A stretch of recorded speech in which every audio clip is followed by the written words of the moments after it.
저는 이렇게 막 시작하기 전에 엄숙하게 막 붙게 된 경례하고 막 이런 학교 처음 봐가지고 되게 어색하고 막 그랬습니다.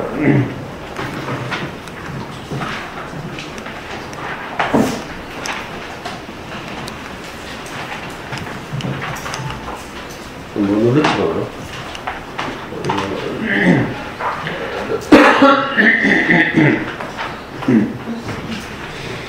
이 귀한 시간에 이렇게 월요일 특히 또 월요일이잖아요. 월요일 그죠? 월요일은 좀 늦잠 주무시고 이래야 되는데 비도 오고 이렇게 귀한 시간 내서 오셨는데 조금이라도 이렇게 도움이 됐으면 좋겠습니다. 저는 솔직히 말씀드리면 뭐 교육 관련 전공을 했다거나 또 뭐 교직에 있었다거나 뭐 이런 경험이 전혀 없어요.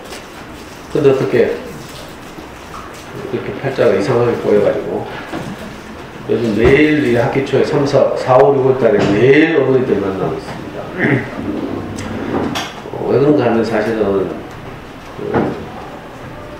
저는 이제 우리 아이가 4살 무렵에 우리 와이프께서 아들 하나 있거든요. 저는. 우리 와이프께서 아들 키우는 거 보니까 제 성이 안 차가지고 제가 뺏었어요. 여보, 먹이고 입히고 재우고 이런 건 당신이 하고 공부는 내가 시킬게. 왜냐면 제가 이제 지금은 그렇지 않은데 저는 충분히 지금은 감사하고 만족하고 이런데 젊은 시절에 저는 제 인생이 아쉬울 때마다 안 풀릴 때마다 뭐라고 그 원인이 뭐 어디에 있다고 생각하는가 하면 제가 공부를 충분히 못해서 그랬다 이렇게 생각했어요. 공부에 대한 아쉬움이 너무 크죠. 왜냐면 벌써 50년이 지났는데 제가 초등학교 1학년 때 했어요. 당시 아버지는 이제 폐결핵 환자였거든요. 옛날에는 폐병 이렇게 불렀어요. 그래가지고 대구 시립의료원, 요즘 시립의료원, 옛날에 시립병원이라고 부르는데 시립병원에서 이제 오랫동안 투병 생활을 하셨거든요. 근데 이제 당시에는 폐결핵에 아주 효과가 있는 약이 없어서 그때 나온 약으로는 투약 계속하면요 내성이 생겨서 약이 안 들어요. 그래서 병원에서 이제 입원해봐 소용없다고 나가라 했어요. 그래서 이제 집으로 돌아와서 아무 희망 없는 나날을 보내고 있었고요. 엄마가 대신 이제 서명동 노동자로 일하면서 이제 우리 삼형제를 키웠는데, 그날도 엄마가 이제 밤에 2교대 일하러 밤일 가셨고요. 아버지는 자기가 희망이 없으니까 우리 삼형제에게 모든 희망을 걸고, 특히 우리 형에게, 저보다 3살 많은 형이 4학년이었는데, 그날 밤도 열심히 공부시키고 이제, 방카세방에서 이제 내 식구가 잤어요. 근데 새벽에 형이 막 울면서, 새벽인지 아침인지 기억도 희미한데, 울면서 막 우리를 깨워요. 아빠 죽었다. 하면서. 일나라고. 그리고 막 형이 울길래 우리도 덩달아서 뭐 일나서 같이 울면서 보니까 진짜 아빠가, 방카세방이니까 다 보이잖아요. 아빠 요에서 이렇게 돌아가셨어요. 호흡이 안 되는 것 같아요. 입 앞에 거품이 이렇게 나왔어요. 그게 이제 제 인생의 가장 큰 트라우마이면서 첫 장면. 그 후로 이제 엄마가 삼형제를 돌봐야 하는데, 엄마는 성형외과 노동자니까 늘 일하기 바쁘고, 우리 삼형제는 이제 방치되다시피 했는데, 그것도 이제 형편이 점점 어려워져서, 제가 초등학교 4학년 때는 이제 친척집으로 하나씩 보내졌어요. 형은 초등학교 졸업했겠죠. 졸업하고 전라도 어디 있는 먼 친척이 하나 안경점에 사환으로, 저하고 동생은 이제 각각 다른 외삼촌 집으로 하나씩 가서, 초등학교를 거의 뭐 저는 6군데 돌아다녔어요. 엄마가 뭐 부동산 투기를 해서 전화를 많이 한 게 아니라 이리저리 돌아다니고. 그리고 우리 삼형제는 중학교를 아무도 못 갔어요. 어떻게 하다가 이제 공장 다니면서 금융실 해서 이제 대학 갔는데, 이런 제 어린 시절의 그 경험 때문에 내 공부에 대한 그 아쉬움이 너무 컸어요. 한 번만 내게 제대로 기회가 주어졌더라면. 전학을 6번에 다녔으니까 전학 다니면서 공백기가 많거든요. 요즘은 전학이 빨리 되죠. 옛날에는 뭐 동사무소 가서 퇴거하고요. 퇴거 처리하는 듯이 보름 걸리거든요. 또 퇴거되면 이제 학교 가서 전출 신고하고, 또 이사간 동네 가가지고 또 동사무소 전입 신고하고, 또 처리되면 학교 전학하고, 이렇게. 한 번 전학하는데 보통 2달씩 걸렸어요. 그러니까 6군데를 전학 다녔으니까, 저는 초등학교 때부터 공백기가 많았거든요. 그 중고등학교 못 다녔으니까, 공부에 대한 아쉬움이 너무 크겠죠. 또 대학 들어가서는 이제 어떻게 사법시험 공부 한번 해볼까 하다가, 그때 제가 대학 들어갔을 때가, 유명한 분이 교육탈을 일으켜가지고, 정권을 장악해가지고, 대통령도 우리 손으로 못 걷던 이 암울한 시대였어요. 전두환 알아요? 여러분들 1980년에 태어났어요? 네. 안 태어난 사람도 있죠? 그러니까 뭐 여러분들한테는 오래된 옛날 전설 같은 이야기죠. 영화 1987 본 사람 있어요? 네. 봤어요? 네. 그 1987에 나온 주인공이 그 저하고 똑같다니까. 제가 1987년도에 제가 대학교 4학년이었거든요. 물론 군대 갔다 와서 복학생, 경북대학교 복학생협의회 의장을 했어요. 그러면서 맨날 데모하고 뭐 파이프 던지고 국가공부 위반으로 수배받고 이러느라고 또 공부를 못했어요. 그 운동부 공부는 했죠. 철학 공부라든지 뭐 마르크스주의 이런 거 공부했지만 이제 저 자신을 위해서 출세하거나 이런 취직 공부나 이런 거 전혀 못했어요. 그리고 어떻게 이제 결혼해서 아들을 하나 낳았는데 돌이켜 생각하니까 제가 공부를 한 번도 제대로 해보지 못했다는, 기회가 제대로 주어지지 못했다는 아쉬움이 너무 커서 이제 이상하게 본능적으로 그런 생각이 들어요. 이건 내가 제대로 한번 키워봐야 되겠다 이런 생각. 여러분들도 아마 저하고는 좀 다르겠지만 우리가 소중한 아이들 키울 때 나도 모르게 본능적으로 드는 생각이 내가 겪었던 아쉬움을 우리 아이는 겪게 하고 싶지 않다 이런 생각이 저절로 들죠. 그래가지고 엄마들 어릴 때 못해본 거 다 시키잖아. 그래서 대한민국에 피아노 학원이 제일 많은 거야. 다 피아노 시키죠. 또 복이 많아가지고 어릴 때 피아노를 배운 엄마들은요 발레 시키고 이게 뭔가 하면요 그냥 뭐 처음 멋대로 막 다 시키는 것 같지만 사실은 우리 아이에게 소중한 경험을 하게 하고 싶다. 그죠? 우아하게 피아노 치면서 남편이 옆에서 노래 부르고 이러면 저도 이제 그게 너무 아쉬워서 이제 아이를 제가 직접 키우겠다고 용기를 내가지고 와이프한테 말하고 4살 때부터 제가 아이를 키웠잖아요. 모든 공부를 제가 시켰어요. 우리 아이는 지금 28 청년이 돼가지고 작년에 SKY 졸업하고 지금 해외 취직해가지고 외국 생활을 하고 있어요. 이 과정에서 이제 혹시 여러분들에게 좀 도움이 되는 것이 있다면 좋겠다 이런 생각이 들었고요. 그러니까 저는 뭐 교육 관련 경험이 많거나 전공을 했거나 이런 이론가가 아니고 여러분들과 똑같은 불안감에 시달리면서 우리 아이에 대한 어떤 안타까움 이런 걸 함께 이제 가지고 아이를 먼저 키워본 선배 학부모 이렇게 생각하시고 뭐 선배 학부모가 쓴 자녀교육 수기를 한번 읽는다 뭐 이렇게 생각하시면 좋겠어요. 그래서 편안한 마음으로 한번 들어주시기 바랍니다. 제가 우리 아이한테 막상 큰 소리 쳤지만 어떻게 아이를 키워야 될지 몰랐어요. 왜냐면 제가 제대로 양육받은 경험이 없으니까 너무 답답했어요. 그래가지고 저는 제일 먼저 한 일이 대구에서 가장 큰 서점에 뛰어갔어요. 그 당시에 제일서적이 제일 컸는데 제일서적 육아코너에 가서 육아서적을 딱 치어드리겠어요. 아무도 모르니까. 특히 제목에 영재 들어간 책 그리고 서울대자 들어간 책 이거 빠짐없이 했어요. 빠짐없이 거짓말 하나도 안 못하고 뭐 지금까지 읽고 있어요. 많은 책들 읽다 보니까 공통적으로 하는 말이 있더라고. 모든 저자들이 경험이 다 다를 거 아니에요. 그래서 다 다양한 이야기를 하는데 근데 모든 책이 공통적으로 하는 말이 있어. 그게 뭔지 알아요? 내가 공부를 잘하려면 책을 좋아해야 되는데 다 알고 있죠? 그 다 알고 있는 이야기를 하려고 했잖아. 진짜 다 알고 있는지 한번 테스트도 해보고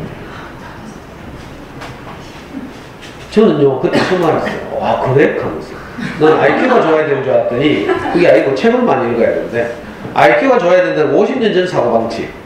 IQ가 좋아도 방치하면 엉망돼요. 근데 후천적으로 우리가 좋은 환경을 만들어서 아이에게 그죠? 이렇게 잘 키우면 애가 훨씬 더 물려받은 재능을 잘 발휘할 수 있는 거죠. 체력이 중요한 건 사실 알았어요. 근데 그때 공교롭게도 참 저는 달 쓰고 사는데 우리 집사람 학교 교사예요. 퇴근하고 오다가 서울용량 근처에서 버스 차창너머로 지금 화면에 보니 서점을 발견했어요. 어린이 전문 서점 하면서. 적지 마요. 이거 망했어요.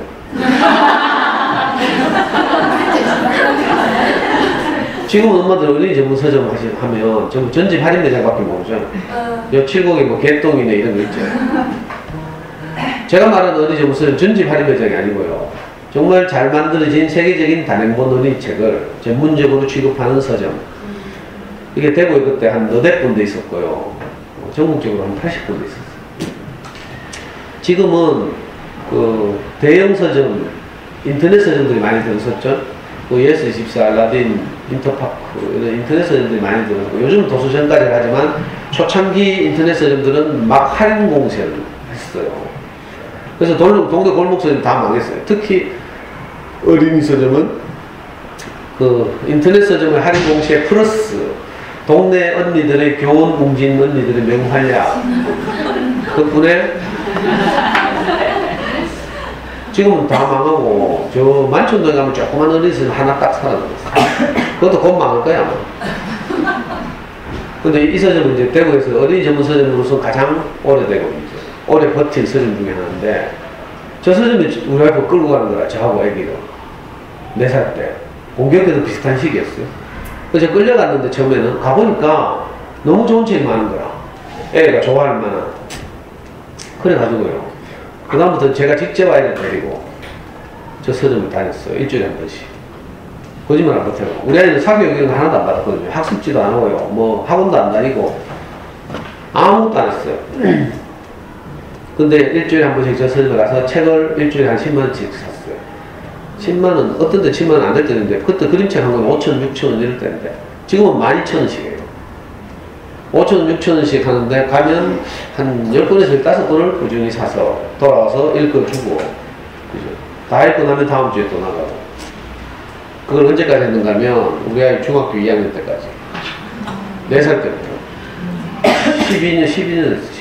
중학교 2학년 되니까 이제 어린이서 좀 갈 수준이 아닌 거라. 그때 교보문고가 내려와가지고 교보문고 한 1년 다니다가 고등학교 가서는 이제 입시해야 되기 때문에 체육 시간이 없거든요. 저는 지금 생각해도 아이와 함께 아이 손을 잡고 어린이서점을 다닌 일이 정말 제가 자랑스러운 기억이에요. 어디 가서도 내가 말할 수 있는. 그리고 지금 생각해도 참 잘했다 싶고요. 또 정말 행복했던 많은 시간이 있었어요. 수학 공식 때는 애 막 쥐잡듯이 잡잖아요. 여러분도 그렇죠? 애 키우다 보면 우리가 다 정신과 환자라는 거 다 인정하죠? 안 그래요? 충동 조절 장애. 우리 중증 장애인들이에요. 제가 이 짧은 시간에 이제 제가 아이 잡은 이야기 다 할 수는 없잖아요. 여러분들보다 저는 특별히 공부에 대한 더 아쉬움이 컸기 때문에 거기에 비례한 만큼 애를 더 많이 잡았겠죠. 근데 이 귀한 시간에 애 잡은 이야기를 맨날 하면 여러분들 위로는 좀 받을지 모르지만 앞으로 이제 어떻게 할지에 대해서 도움이 안 되니까 생략하는 거예요. 그러니까 저기 되게 잘난 척하는 이렇게 듣지 마시고요. 저는 애 잡고 나서 애 방에 들어가서 물 끓고 빈 게 한두 번이 아니에요. 여러분도 그러죠? 성질 나는 대로 막 뚜껑 열리면 막 젖 던지고 막 해 퍼붓고 막 하잖아요. 저도 그랬거든요. 근데 이제 이건 정신과 가도 소용이 없어. 왠지 알아요? 우리가 이거 풀타임 사이코 같으면 정신과 가서 항우울제나 실명한정제나 그 약물치를 받으면 돼. 근데 이건 우린 이 IQ에서 일어나는 현상은 풀타임 사이코가 아니고 파트타임 사이코. 특히 수학 공부 시켜놓으면 그렇다고 해서 아빠들은 정상인 줄 알아요? 제가 알게 듣던 많은 엄마들 중에 자기가 도저히 수학 공부 시켜서 뚜껑 열어서 안 되니까 아빠한테 이제 수학 공부 당신 시키는 이런 집이 많아요. 실험을 하잖아? 엄마들은 10분 만에 뚜껑이 열린다면 아빠들은 5분 만에. 그 실험 많이 해봤어요, 진짜. 그 중증 충동 조절 장애가 우리한테 다 있는데. 이건 근데 이상하게 2시간 지나면 또 정신이 돌아와. 그럼 자존감 낮을 때 낮은 아이한테 가야 되죠. 가서 빌어야 되잖아. 저는요, 성질 나면 막, 뭐, 부모교육 같은 거 책도 읽어보고 이러면 낮은 달법을 쓰래. 들어봤어요? PT 교육 이런 거 부모 역할 훈련 이런 거 받아보면 낮은 달법, 영어로 아이메시지 기법 해가지고 애의 잘못을 지적하고 뭐 비난하지 말고 그것 때문에 일어난 내 마음을 표현하래. 이게 낮은 달법입니다. 저는 이 낮은 달법대로 한번 해보려고 했잖아요. 아들아, 네가 수학 문제를 풀다가 집중을 안 해서 자꾸 오답이 나오니까 아빠는 열이 받는단다. 이렇게 하고 있겠어요? 저는 바로 막 옆에 있으면 바로 차고 머리 쥐어박고 정신 차려요. 그럼 우리 애는 정신을 차리는 게 아니라 정신줄을 놓더라고. 집중하라고 머리 쥐어박는데 놀래가지고 아빠한테 무서워가지고 눈동자가 초점이 안 맞춰지고 뱅뱅뱅 돌고 있어요. 여러분도 가끔 그런 경우 있죠? 애 망고락하면 애들 뭐 어디다 눈을 둬야 될지 몰라. 그리고 한번 뚜껑 열렸기 때문에 이게 스톱이 안 되거든. 그러니까 충동 조절 장애지. 그러면 풀던 문제집 말아가지고 때리다가 더 성질나면 이제 몇 장 째고 이제. 저는 째서 쓰레기통에 쳐갖고요. 네 같은 놈은 공부할 자격도 없다 이 새끼야. 이렇게 해놓고 이제 애는 막 울면서 자존감 낮아져가지고 집안에 기본꿀 이하해가 들어가잖아요. 근데 이제 조금만 있으면 이게 우리가 제정신 돌아오니까. 그럼 이제 수습해, 수습. 사실 우리는 너무 소중하잖아요. 저는 내가 아버지 없이 자랐기 때문에 우리 아이한테는 정말 좋은 아빠가 되고 싶어요. 마음은 그랬어요. 근데 이러면 공부만 시키면 그게 안 되는 거야. 이상하죠? 성경에 그런 말이 있어요. 마음은 원이로되 육신이 약하도다. 안타까운 일이죠. 그래서 저도 이제 늘 애 잡고 맨정신 돌아오면 다시 쓰레기통 뒤져가지고요. 아까 째가지고 꾸개가 쳐박았던 거 꺼내가지고 다시 펴고 스카치 테이프 붙여서 연결하고 이거 한 다음에 아이한테 가야 돼요. 왜냐면 아이들은 자기를 포기하는 듯한 말을 하는 걸 가장 싫어해. 공부를 좋아하진 않지만 그렇다고 해서 부모님이 네 같은 거 공부할 자격도 없어 한다든지 이런 정말 싫어하죠. 우리가 이런 말 안 해야 되는데 할 수 없죠. 우리가 하루를 아이들하고 살아보면요, 여러분들이 하는 말은 딱 6단어로 압축할 수 있어요. 지시, 명령, 그 다음에 확인, 질책, 비난, 마지막에 열받으면 저주. 이게 우리가 하는 말을 하루 종일 하는 말을 요즘 핸드폰 좋잖아. 스마트폰도 녹음해 보라니까. 이거밖에 없어요. 근데 참 고맙게도 내가 뚜껑이 열린 날, 그날은 이상하게 그래? 문제집 원상 복구한 다음에 애 방에 가잖아요. 저는 애 방에 가서 무릎 꿇고 정말 진심으로 빌었어요. 아빠가 불안해서 그랬다. 네가 잘못한 게 아니라 아빠가 불안해서 그랬다. 아빠가 지금 교회 열심히 다니고 있으니까 좀 있으면 인간 될 거야. 조금만 더 기다려줘. 이렇게. 그렇게 많이 빌었어요. 여러분들도 그랬죠? 그러면 애들은 내일 아침에 또 깨우면서 고함 지르고 뻔하지만 일단 엄마가 와서 막 울면서 뭐 우리 딸 사랑해 하고 그러니까 애들도 마음이 좀 높죠. 이런 걸 보고 있자면 이제 동네 언니들이 뭐라고 표창한 줄 알아요? 극하다. 자기 주도학생이고 지랄이고 가다가 애하고 관계는 나빠진다. 빨리 어디 보내라 이렇게 한다. 그래가지고 뭐 어디 보내줘요. 공부방이나 뭐 학원이나. 저는 안 보냈어요. 극하는 동네 언니도 없고.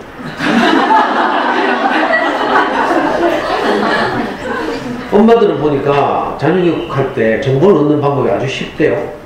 제가 이제 유심히 엄마들 세계를 관찰했는데 우리 아이가 이제 일찍 출근하면 제가 아이를 어린이집 놀이방 다 노랗게 기다렸다 보낸 거 제가 했어요. 엄마들은 보니까 처음에 유치원 보내거나 어린이집 보낼 때는 애들 막 안 갈락하니까 막 울고 하잖아요. 그때 같이 울고 뭐 이러면 안 돼. 그럼 버릇돼가지고 영원 갈락한다니까. 그 전문가들 뭐라 합니까? 냉정하게 돌아서라 하죠. 노란 차에 딱 태우고 난 다음에 기관을 신뢰하고 냉정하게 돌아서라 해요. 그 처음에는 보니까 엄마들 냉정하게 돌아서 다 뛰어 올라가더라고요. 자기 집으로. 집에 가서 뭐하나 몰라. 늦잠 자겠지? 늦잠 자거나 뭐 밀린 연속극 다운받아 보거나. 근데요, 신기한 게, 이제 며칠 지났어. 애가 적응을 했어, 기관에. 그러니까 이제는 뭐 노란차 보면서 빠이빠이 하고 오후에 또 만나 한 다음에 엄마들이 안 뛰어 올라가더라고. 그 버스 떠는 자리에 전부 335 모여가지고 거기서 뭐 수다 떨고 또 좀 있으니까 언니 우리 집 와서 커피 한잔 하래? 그룹을 지어가지고 다 올라갔더라고요. 그리고 저희끼리 커피 마시면서 뭐 묵고 뭐. 또 며칠 있으니까요. 이번에 언니 집에 놀러 가봐도 돼요? 하면서. 그럼 그 언니는 우리 집 청소 안 했는데. 무슨 뭐 청소 잘했는지 검사를 하는 게 아니고 그 집을 스캔하러 가죠. 그럼 언니는 이제 자기도 대접받았으니까 이제 자기 집에 왔으니까 커피 끓이고 뭐 과일 깎고 하잖아요. 그 사이에 뭐 해요? 집 구경 좀 할게요 하면서 큰애랑 들어가가지고요. 번개같이 스캔하잖아요. 큰애 책상 위에 학습지 뭐 있는지 우리 집에 없는 전지 뭐 없는지 뭐 이런 거 막 스캔하죠. 그리고 잘 모르는 거 묻고 이러면서 이제 소위 말하는 자녀교육 정보를 유통하고 또 뭐 초등학교 1학년 되면 밥 모임 한다고 뭐 커피숍 동네 커피숍 앉아가지고 쓰잘데기 없는 그 정보랍시고 막 미안해요. 너무 왜냐하면 그렇게 사귄 고학년 키우는 동네 언니들이 다 극한다니까? 극하다하고 관계 나빠진대. 학원 보내라 한대. 근데 학원 보낸다고 관계 좋아집니까? 관계 나쁜 건 똑같아요. 그러니까 특히 어린 시절에 어디 맡기면 안 돼. 그러면 우리 애가 뭘로 하는지 모른다니까. 공부단이 몇 달을 어려워하는지 이런 거 하나도 몰라요. 맡기고 엄마는 커피 마시 댕기고 우아하게 저는요 많은 실패를 경험했지만 그래도 포기하지 않고 다음날 또 애 손을 잡고 또 자기 교학생을 했어요. 진짜 잘했어요. 이 선생님은 꾸준히 다니다 보니까 좋은 어르신을 꾸준히 읽어주다 보니까 어떤 일이 벌어진지 알아요? 신기하게도 뭐가 자라. 뭐가 자는 줄 알아요? 그래, 뭐가 자는지 알기 전에 인증샷. 우리 중학교 5학년 어느 날 이 서점에 갔는데 어린이날 안 보여요? 그래, 난 이걸로 안 하고 뭐 텔레비에 나오면요 이거 빨간 이것도 안 돼. 레이저 포인트. 예, 레이저 포인트 여기 되죠? 여기는 안 돼. 되네. 이건 좀 좋은 건가 봐. 보통 이 텔레비전에 이거 하면 안 돼요. 어떤 학교는 이렇게 조그만 데서 이거 높은 데서는 이거 뭡니까? 이거 해야 돼. 스크린 내려오고 뭐 이래야 돼. 우리 5학년 때 어린이날이었어요. 어린이날 보통 놀이공원 가잖아요. 우리는 어린이서점 갔어요. 책사람. 그랬더니 이 어린이서점에서 이벤트를 하네. 가족 사진 찍어주기 이벤트. 그 당시에는 디카가 없었어요. 그래가지고 폴라로이드 카메라로 가족 사진 찍어주기. 가족 사진 찍어주다 하니까 우리 아이가 갑자기 놀래가지고 있잖아. 쇼하자 쇼. 평소에는요, 전 입어가지고 커피 끓이도록 하면요, 빨리 죽으라고 찐하겠다. 냉장고에는요, 일부러 곰팡이 피는 음식 뭐 이런 거 갖다 놓고, 내가 반찬 찾다가 뭐 그런 거 혹시 먹고 빨리 죽으라. 우리 애는 쪽팔린다고 지금 고기 쳐갖고 있고.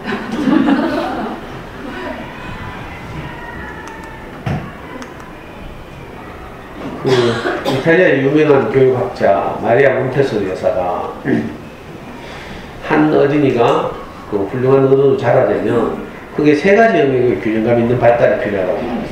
하나는 신체적 영역이죠. 행동 발달. 그러니까 건강 이런 거예요. 이건 이제 뭐 알아서 다 하시겠죠. 두 번째 건강은 인지 영역의 발달이에요.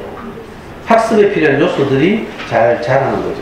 그리고 세 번째는 정서적인 안정. 이 세 가지가 균형감 있게 자라요. 이 중에 어느 하나가 언밸런스가 되면 이제 어려움을 겪죠. 정서적으로 불안정하면 뭐 틱 일어난다든지 뭐 여러 가지 그런 일이 있고요. 또 후천적으로 우리가 뭐 애 지금 도로 뱃속에 집어넣었다가 유전자 좋게 해가 꺼낼 수도 없잖아요. 그 인지능력을 발달시키는 가장 좋은 방법, 이 학습과 관련된 영역을 가장 발달시키는 좋은 방법이 있죠. 가장 좋은 방법은요, 체험을 많이 하고 경험을 많이 하는 거죠. 이거 우리 옛날 어른들 말로 쇠갯머리가 커진다 이렇게 말해요. 많은 경험을 하면서 철이 들고 이러죠. 이제 이런 걸 하면 좋은데, 그래서 요즘 엄마들 보면 그 캠핑 뭐 이런 거 많이, 체험학습 이런 거 많이 하죠. 제일 그건 참 잘하시는 거예요. 요즘 대구 특히 보니까 뭐 리틀 소시움인가 뭐 들어가지고, 옛날에는 그런 직업체험 하려면 전국 방방곡곡으로 돌아다녔어요. 저는 그 법정 그 영화 세트 있는 저 경기도 남양주까지 차를 뭐 5시간씩 몰고 가가지고, 경기도 남양주에 가면 국립영화제작소가 있어요. 거기 보면 옛날에 영화 찍었던 세트, 공동경비구역 JSA 뭐 세트 있거든요. 또 법정 영화를 찍은 법정 세트가 있어요. 저 거기 가가지고 이제 판사들 앉는데 우리 애 앉혀놓고 사진 찍고 막 나중에 커서 법률가가 되라고 하고. 근데 요즘 리틀 소쇼 가면 뭐 그냥 하죠, 그죠? 전국 안 돌아다녀도 되고. 정말 좋은 세상이 돌아왔어요. 그러니까 직접 경험하는 게 제일 좋지만 우리 아이들이 아직 어리고 이래서 모든 것을 다 경험할 수 없어요. 그러니까 어떻게 해요? 상당 부분을 간접적으로 경험하는 거죠. 이 간접 경험의 가장 효과적인 방법이 책 읽기예요. 좋은 어린이 책 읽기, 특히. 좋은 어린이 책이라고 제가 강조하는 것은 엄마들이 동네 언니들의 코칭을 받아가지고 택도 아닌 책을 어릴 때부터 막 사재놓고 막 나중에 되면 본전 생각나가지고 후회하고 막 이러거든요. 그 좋은 어린이 책을 꾸준히 아이들로 하여금 읽어주고, 저학년들 특히 읽어줘야 돼요. 애들이 한글 안다고요. 엄마들 다 네가 알았어 이거 이렇게 하더라.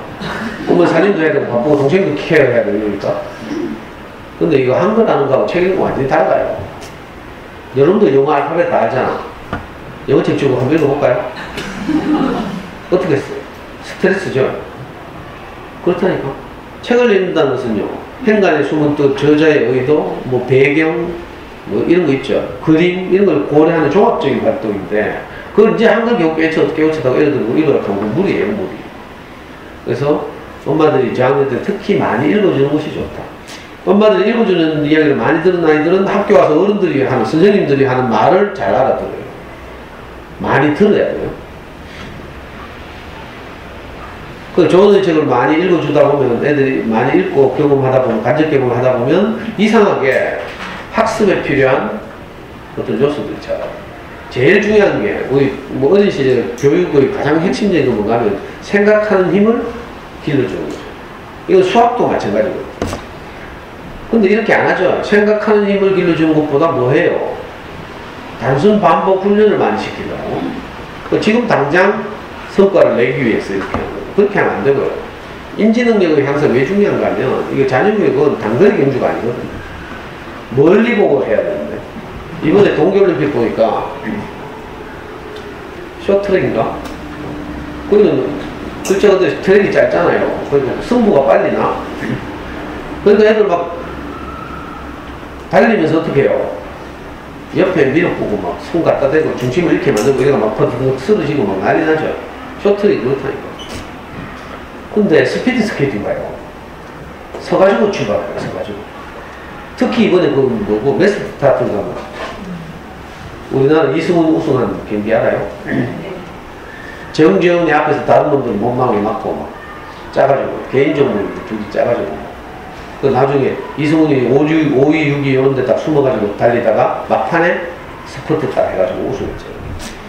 그 대회에서 이상한 한 놈이 초반부터 반바퀴 이상 빨리 달리는 놈이 하나 있었어. 생각나요? 걔 우회된 줄 알아요? 우승했게요? 이거 잘하는데 돼. 우리가 엄마들, 특히 초등 저학년 요 엄마들이 애 키우기 꼭 이어갔다니까. 동네마다 가면 옆 라인에 보면 꼭 이런 애가 하나 있어. 이런 아줌마 하나 있어. 이거 뭐 마라톤을 말하는 페이스메이커라고 하죠. 지는 완주하거나 우승할 의사가 없어. 상대편을 그냥 호작질 하는 거야. 우리나라 국가대표들이 마라톤 하면 3명 출전해요. 기록 제일 좋은 애는 당연히 우승을 노리고 3위 기록 보유자가 있어. 얘한테는 이번에 정재윤한테 그 가듯이 이거 개인 종목인데도 이상하게 이제 국가 명예를 걸려서 팀의 뭐 역할을 맡긴다. 그러니까 정재훈은 다른 애들이 못 치고 나오겠다 앞에서 가로막고 계속 달렸죠. 이승훈이 힘을 비축하고. 기억나요? 마라톤에서 꼭 이런 게 있다니까. 그런 역할을 맡아서 케냐나 이디오피아나 이런 마라톤 강국의 우승 후보들을 교환시키는 애들이 있다니까. 그게 페이스메이커예요. 이 페이스메이커도 보통 10km, 15km 지점되면 치고 나가. 그러면 마라톤에서 이제 선두grup과 너무 차이 나면 우승 못 하거든? 그러니까 안 쳐지려고 따라가면 어떻게 돼요? 페이스 오버하게 돼요.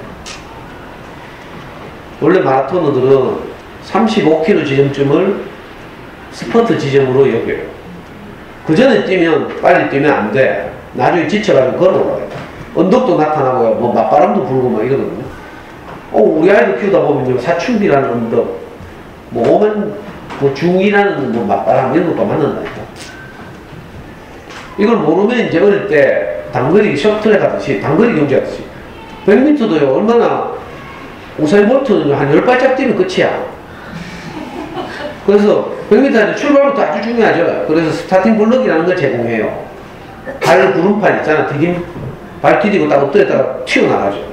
우사인 볼트 옛날에 2011년에 대구 와가지고 그 세계적인 선수가 그래도 조금이라도 더 빨리 출발하려고 하다 실격했어.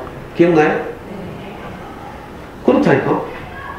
우리 애들이 왜 초3만 되면 여학생들이 엄마 수학 먹으면 안 되겠어. 왜 그걸 찾아가서 죽이려고. 이 뭐예요? 벌써 페이스 오버했다는 뜻이야. 수학에 대해서 벌써 흥미를 잃은 거죠. 왜 그런지 알아요? 페이스메이커들이 우리 주변에 있어. 그러니까 엄마들 사이 조심해야 돼요. 엄마들끼리 만나서 무조건 커피 마시면 안 되고 그 중에서 페이스메이커 있는지 나를 불안하게 하는 편에 있는지 이거 잘 살펴야 돼. 특히 자녀에게 관심 있는 교육받으러 오는 엄마들은요 일부러 그 페이스메이커 들으라고 하십니다.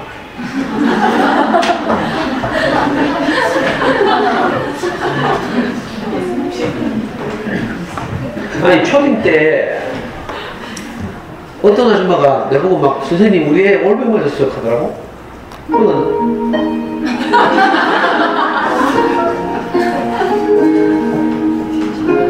얘는 뭐 교연생이 뭐 국악과 출신이가 뭐 전부 학교에 국악이 특기예요? 네. 어쩐지 아까 에어카드도 막 국악 연주 같은 거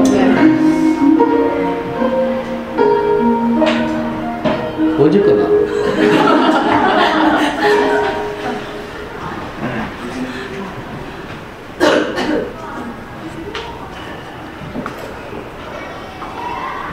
그러니까 우리 아이들 페이스 오버하면 안 돼요.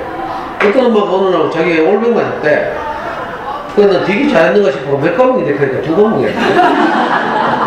초등학교 2학년 2과목 진학하대? 아 내가 아니 올자를 아무데나 갖다 붙인다? 2과목 올백이야. 그리고요 한 5학년 6학년 되고 우리 애들은 9과목 쳤거든 기말에. 9과목 쳐가지고 다 맞으면 그건 이제 올백해도 좀 뭔가 좀 올백 같잖아. 그래도 그 비정상적이에요. 올백을 맞으려고 해야 돼요. 문방구 앞에 가가지고 학교 앞 문방구에 가가지고 두산동화 천재해법 또 뭐 디딤돌 문제차가 막 맨날 저녁마다 애 잡아가면서 돌려야 한두 문제 실수한 걸 막 건진다니까. 정말 놀라요. 그 짓을 하고 있다니까. 어릴 때는요, 문제 푸는 연습하면 안 돼요. 그게 아니라 멀리 보고 아이들이 나중에 동기가 생겼을 때, 중고등학교 시절에 동기가 생겼을 때 공부를 하려고 해? 근데 어떤 놈은 집중력이 없어. 그러면 5분 앉았다가 냉장고 궁금해서 나오고, 화장실 갔다 가고 나오고 이러거든. 어릴 때 뭘 해야 돼요? 학습에 필요한 어떤 요소들을 잘하게 해야 좋은 을 책임은요, 생각하는 힘, 또 창의적인 힘, 뭐 독해 능력, 어휘력, 집중력 이런 거 있잖아요. 그런 게 준비되어 있어야 이제 동기가 보여서 마음이 시킬 때 할 수 있는 거야. 근데 어릴 때 뭐 괜히 막 애들 잡아가면서 훈련시켜봐야 얼마 못 가요. 저는 초등학교 때 올백을 맞은 많은 아이들 알고 있어요. 그 중에 뭐 대학을 꼭 좋은 대학 나쁜 대학 크기는 좀 그렇지만 우리 생각에 일반적으로 생각하듯이 소위 말하는 좋은 대학 간 애가 하나도 없어요. 왜? 방법이 잘못돼서 그렇죠. 어릴 때는 뭘 준비시켜야 되죠. 마라톤 그 황영조 칼럼을 내가 읽은 적이 있는데 아마추어 요즘 마라톤 유행이잖아요. 우리나라에. 아마추어 마라토너들이 그 좋은 기록을 얻기 위해서 하루에 1시간 30분씩 헬스를 해야 됩니다. 무조건 뛰는 게 아니고 헬스를 왜 하냐 했더니 이 1시간 30분을 30분 단위로 쪼개가지고요. 첫 30분은 팔 근력을 강화시키는 운동을 해야 되는데 이렇게 고무줄 잡아당기는 게 있어요. 그래서 야구 투수들이 많이 하죠. 팔 근력을 강화시키고. 왜 그런 거지? 마라톤은 계속 팔을 쳤어야 되는데. 그래서 팔 근력이 준비되어 있어요. 저는 마라톤 팔 근력 이야기 처음 들었어요. 그 다음에 30분 뭐 하는 줄 알아요? 이거 뭐랄까, 윗몸 일으키기 비슷한 거. 다리 걸어가지고 이렇게 일으키는 거 있죠. 이거 복부 근력을 강화시키는 거. 왠지 알아요? 막바른 거 계속 싸우면서 뛰어야 되는데, 마라톤. 우리는 뭐 다리만 튼튼하면 될 줄 알아요. 하고, 폐만 좋으면 될 줄 알죠. 그게 아니라, 마지막 30분은 이제 다리 근력 강화하고, 이걸 준비하는 준비. 그러니까, 무조건 뛰는 게 아니고, 뭐, 준비가 돼 뛰지. 초등 시절은 뛰는 시기가 아니에요. 준비하는 시기. 몸을 만드는 시기. 그러니까 어차피 유전자 폐모하잖아요.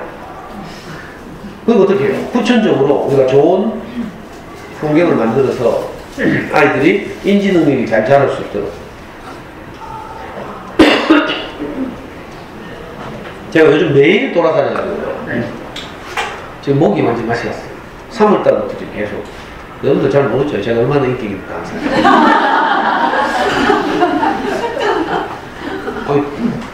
내 입으로 내 이름을 남부 다스 가면요 교육청하고 케이블 TV TV로 들어갔어요. 여는 유선방송 뭐 가입하는 거 몰라. 예? 금호 방송 이런 것도 있어요? 나 처음 들어보네. 수성구에 가면 뭐 TC에 남부 다서구에 뭐 TV로 대구 교육청하고 TV로도 협약을 맺어요. 엄마들이 좋아하는 강사들을 선발해가지고 촬영하잖아. 그러니까 남부 다서구에서 텔레비전 틀면 전화가요. 모르죠? 내일도 촬영돼. 내일 세천초등학교에서 영어공부 강의를 하는데 엄마표 영어공부 들어봤어요? 잠수는 애들의 소문난 영어공부 들어봤어요? 못 들어봤어? 자녀교에 관심이 없네. 잠수내 커가는 아이들의 사이트는 알아요? 그것도 모르죠? 큰일이네 진짜. 어디서부터 이거 손을 해? 하여튼 좋은 어린이책을 꾸준히 읽어주고 읽고 하면 저런 요소가 자란다니까. 이건요 마치 콩나물이 자라는 거하고 비슷해요. 콩나물 씨로 보면 밑에 구멍이 뻥 뚫혀있어요. 물이 잘 빠지게 나무 받침대를 받쳐놨어. 그리고 위에서 물을 막 부은다니까. 그러면 우리가 얼핏 보기에는 물이 다 빠져나갈 것 같죠. 근데 이상하게 콩나물은 자라. 체육계가 이해 비슷해요. 엄마는 여기는 신뢰가 없으니까 책 읽지 말고 학습지에 가지. 이 바보 같은 짓이에요. 저는 오늘 처음 보고 뭐 다시는 볼 일 없으니까 좀 못되게 이야기하고 가려고. 뭐 여러분들 계속 보면 눈치도 봐야 되고 그러니까 내가 다른 말 못하는데 이 좀 장례식에 학습지 하는 거는 바보 같은 짓이에요. 미안합니다 전부 다. 내 욕먹을 각오하고 하는 거예요. 왜냐하면 몸을 만들어야 될 시기에 그죠? 뛰는 기술 배우고 있는 거야. 이게 뭐야 걔들은 이 물고기 잡는 법을 배워야 할 시기에 물고기 한 마리 한 마리 잡아서 생선 발라주는 거하고 비슷해요. 애들 시간은 주어져 있어요. 제한되어 있어요. 선생님 그럼 책도 읽고 학습지도 하면 안 돼요? 이렇게 묻겠지. 그거는 많아. 하루는 24시간이에요. 학교생활, 잠자는 시간, 숙제하는 시간, 노는 시간 빼고 나면 우리 아이들이 사용하는 시간 제한되어 있죠. 몇 시간 안 돼요. 자, 이걸 어디에 사용하는가? 그럼 둘 다 하면 어떻게 돼요? 둘 다 수업이 지는 거지. 이건 경제학에서는요, 기회비용이라고 불러요. 내가 돈 10,000원이 있어? 돈 10,000원 가지고 엄마들하고 강의 끝나고 커피숍 가면요, 점심 못 사먹잖아. 맞죠? 점심 사먹는데 10,000원을 쓰면 커피를 못 마셔요. 그러니까 10,000원을 가지고 어떻게 해가지고 쓸 것인가 하는 문제입니다. 이거 경제학에서 기회비용이라고 합니까? 그러니까 10,000원을 지불한다는 말은 내가 티셔츠 한 장을 살 기회를 비용으로 지불하고 밥을 사 먹는 거라. 이해되는 거 없는데? 이해되죠? 그래, 우리 애가 예를 들어서 하루에 사용 시간이 2시간이야? 그럼 2시간 중에 뭐 1시간을 학습자가 1시간 책 읽는다? 이게 쉽지 않을 뿐만 아니라 한 시간 날리는 거죠. 두 마리 토끼 잡기는 어려울 거예요. 그래서 꾸준히 좋은 어린이책을 이렇게 좀 다니고, 옛날에 저처럼 어린이집 안 다녀도 돼요. 왜? 여기 뭐 구수산 도서관인가? 좋은 도서관 들어있죠. 학교 도서관도 요즘은 책의 질이 굉장히 좋아졌어요. 사서선생님도 들어와 있고요. 저는 이 학교 도서관 안 가봤는데 요즘 웬만한 학교는 전집은 점점 줄어들고 있고요. 좋은 어린이책 단행본들이 계속 구입되고 있어요. 저 때는 제가 이제 아이들 키울 때는 계속 책을 샀어야 됐어요. 학교 도서관에 책 없어요. 학교에서 옛날에 가정통신문이 왔어요. 우리 집에 가끔씩. 뭐라 한 줄 알아요? 집에 남는 책 한 권씩 보내주세요. 그럼 제가 오해했어요. 우리 집에서 제일 버리고 싶은 책. 내 가방에 넣어준다니까. 그러고 모아놓은 게 학교 도서관이었어. 그럼 학교 도서관 쓰레기창이에요. 쓰레기통. 근데 요즘은 진짜 돈 안 들이고 아이 키울 수 있어요. 도서관이 너무 잘 돼 있고, 요즘 우리 동네 같은 데는 아파트 밀집지에 가면요, 마을 도서관이 다 있어요. 아파트마다. 그죠? 공부는 좋죠. 그러니까 아이들 데리고 가족 아이들이 다 만들어가지고 도서관 다니면서 주말마다 온 가족 명의로 책을 빌려요. 그럼 수십 권 빌릴 수 있어요. 이게 제일 좋은 교육인데. 제가 하잖아요. 여러분들 대신해서 제가 영재자 들어간 말, 서울대자 들어간 책 다 읽었겠죠. 거기다가 제가 우리 애만의 사례를 가지고 이걸 일반화시켜서 말하면 무리지만, 저는 지금 십몇 년 동안 이야기를 하고 있거든요. 그리고 수많은 사람들이 상담했어요. 그리고 서울에서 제일 잘 나가는 사람들이 어떻게 아이를 키우는지도 제가 다 알고 있어요. 잠수내 커가는 아이들이라는 인터넷 포탈이 있어요. 자료교육 포탈. 어떻게 잠수내를 모르노? 네이버는 알죠, 네이버. 네이버나 다음이 일반적인 포탈이라면 잠수내 커가는 아이들은 자녀교육 포탈. 그것도요, 네이버는 다음도 있고 구글도 있고 경쟁자들이 있어. 잠수내 커가는 아이들은요, 경쟁자도 없어요. 저거 말씀 없어요. 이거 회비, 연회비 10만원 내야 돼요. 10만원 안 내면 한 건도 못 봐요.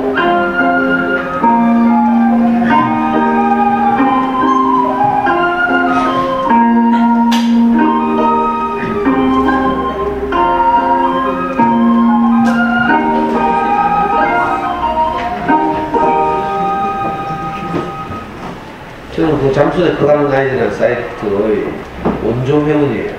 우리 초3 때 사이트가 생겼거든요. 인터넷 시대가 막 시작되면서 거기 처음부터 거기서 활동했어요.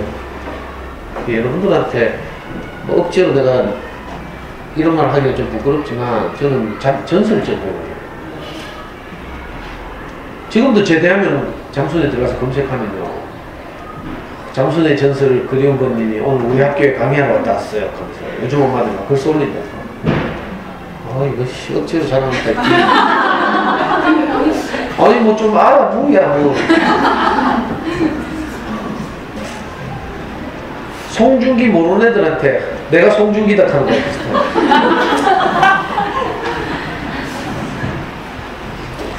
콩나물이 자라듯이 우리 아이들의 학습에 필요한 어떤 요소들이 체육기를 통해서 자란다. 여기에 대한 깊은 신뢰가 있어야 되는데 엄마들이 그거 잘 안 되죠. 불안하고. 그죠? 서울의 교보문고 앞에 가면요, 저 돌비에 저렇게 유명한 글귀가 새겨져 있어요. 사람이 책을 만들지만 역설적으로 책이 사람에게 영향을 미쳐요. 그러니까 우리 애들이 좋은 책 꾸준히 읽으면요, 그 영향을 받는다니까. 그래서 인성도 좋아지고, 사실은 책이 뭐 나쁜 것을 그 조장하는 책 없거든요. 책은 다 더불어 함께 사는 이런 이야기를 하고 있어요. 그죠? 그리고 우리가 무시하고 소외되고 뭐 이런 것들에 대한 소중함, 이런 것들도 이야기하고 있어요. 그러니까 인성도 좋아질 뿐만 아니라 아이들의 어떤 요소들이 자란다. 엄마들 공부하는데 필요한 게 집중력이라고 하니까 정말 희한한 게 바둑 자꾸 보내더라. 아니 바둑해가 집중력 있지. 그럼 게임 시키면 되지. 스마트폰 사서 하루 종일 게임 시켜. 그러면 놀라운 집중력을 보여요. 우리 연구소에 오는 초등 중에 하나는 1학년, 지금 2학년인데 1학년 때 벌써 엄마 아빠 다 잠든 다음에 스스로 일나가지고 밤에 아빠 핸드폰으로 게임하고 새벽까지. 얼마나 집중력 있어요. 의지도 모르고. 아니 집중력 키우려면 게임 다 시키면 돼. 가고 뭐 너무 재밌어가지고 전혀 집중을 해요. 바둑도 그렇죠. 근데 학습에 필요한 집중력하고 그 집중력은 같은 줄 알아요? 근데 엄마도 순진해가지고 뭐 방과후 바둑 교실 보내고 또 미안해. 하고 있는데 자꾸 내가 뭐라 해요. 그러니까 초반부터 아무것도 하지 말고요. 대부분 하는 건 다 호작질, 불안해가지고. 저러니까 이런 소리예요. 아무도 연습 못해. 경험을 안 해봤으니까. 저는 지금 거듭 생각해야 돼요. 어린 시절에 좋은 어린이책을 꾸준히 아이들에게 읽어주는 것보다 더 좋은 영재교육이 없어요. 그것보다 더 좋은 사교육도 없고요. 가장 좋은 교육이라니까.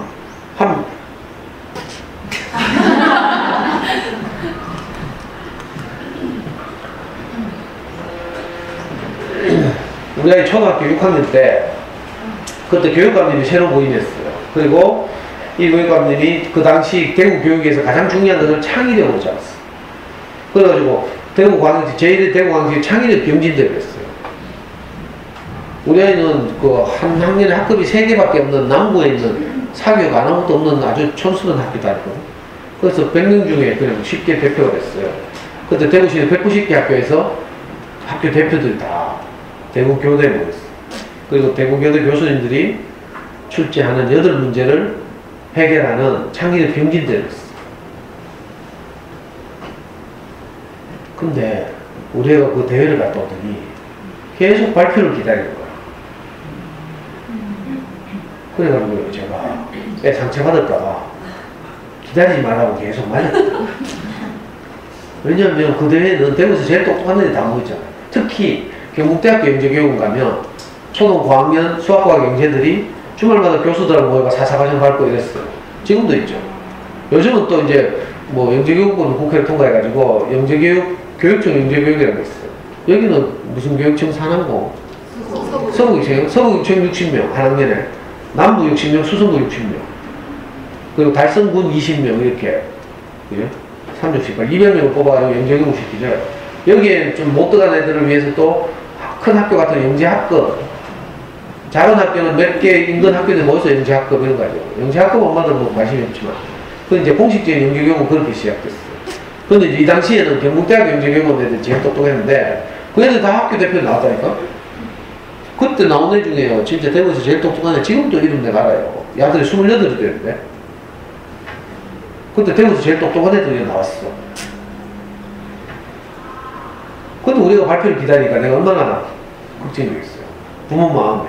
입상 못하면 속상하잖아. 그렇죠?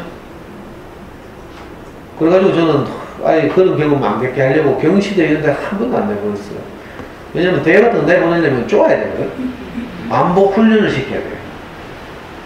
근데 어린 시절에 뭘 한다고요? 몸을 만들어야 된다고 했죠. 마라톤으로 말하면 뭘 준비해야 되는데, 어떤 대회 내보면 말 수 없이 쪼아야 돼요. 왜냐면 부모 마음이 대회 나가는데 입상 못 하잖아요. 그러면 애 실망할까 걱정되고 이렇거든.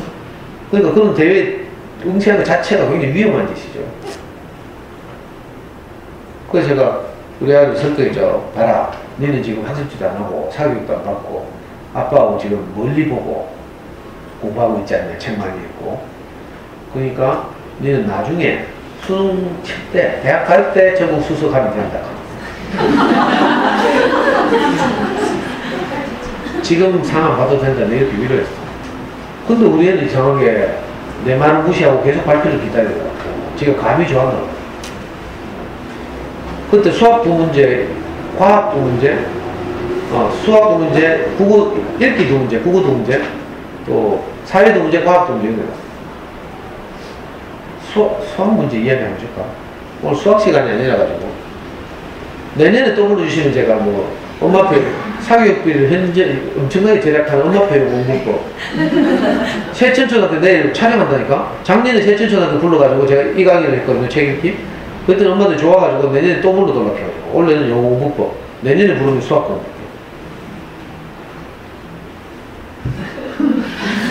그 수학 문제, 뭐, 저것도 없네, 치우자. 뭐 수학 문제는 어떻게 나오는지 이야기 주려고 하니까 이게 쓸 게 없어. 국어 문제 어떻게 나오냐면요. 그래서 이제 수학 물러났어요. 국어 문제 이런 게 나왔다니까. 은행나무에 관한 긴 지문을 줬어요. 은행나무는 2억 년 전에 지구상에 출현해가지고 세계 각국으로 각 대륙으로 옮겨다니면서 지금까지 멸종하지 않고 살아있다. 은행나무가 인류에게 주는 유익은 이런 것들이 있다. 근데 반면에 다른 것들은 뭐 어떻게 보면 멸종하고 있다. 네가 생각하기에 은행나무가 지금까지 지구상에서 멸종하지 않고 있는 이유를 생각나는 대로 써라. 이게 국어 문제였어요. 정말 잘했어요. 논리적으로 사고해서 뭐 대충 쓰면 안 되지. 논리적으로 합당한 이유를 찾아서 생각나는 대로 쓰면 많은 점수를 받아요. 또 한 문제는 뭐 나오잖아요. 성경에 보면 어떤 아줌마 둘이서 애기 하나를 데리고 와가지고 솔로몬한테, 솔로몬이 그때 이스라엘에서 가장 지혜로운 임금이잖아요. 두 엄마가 서로 자기 애기를 우기는 거야. 그래서 솔로몬이 하다 안 돼, 답답해서. 그럼 애기를 반토막 내가지고 나눠 가지라고 했어. 그때 친엄마가 깜짝 놀라가지고 내가 양보할게. 이렇게. 근데 본인은 어떻게 했어요? 반토막 내줘요 하면서. 그래가지고 솔로몬이 알았다는 거 아닙니까? 그 친엄마 가르쳐줬잖아. 이 긴 지문을 주고 문제는 달랑 하나. 네가 만약 솔로몬이라면 어떻게 친엄마를 가르쳐줄 것인지 생각나는 대로 써라. 이런 거였어요. 정말 잘했어요. 이게 생각하는 힘이 없이 못한다니까?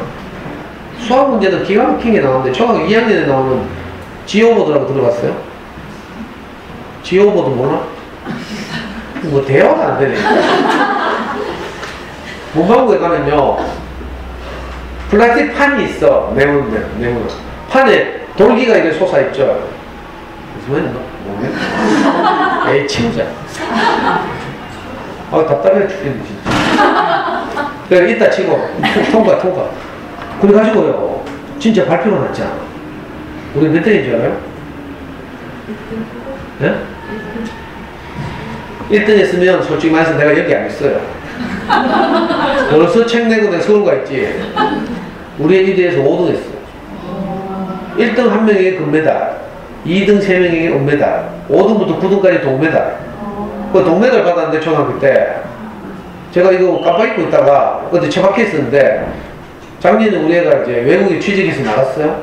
그리고 나서 내가 애 방을 내가 쓰려고 방 정리하다가 발견했잖아. 그 작년부터 이제 원래부터가 작년 2학기부터 내가 이거 엄마한테 인증샷을 보여주고 있어.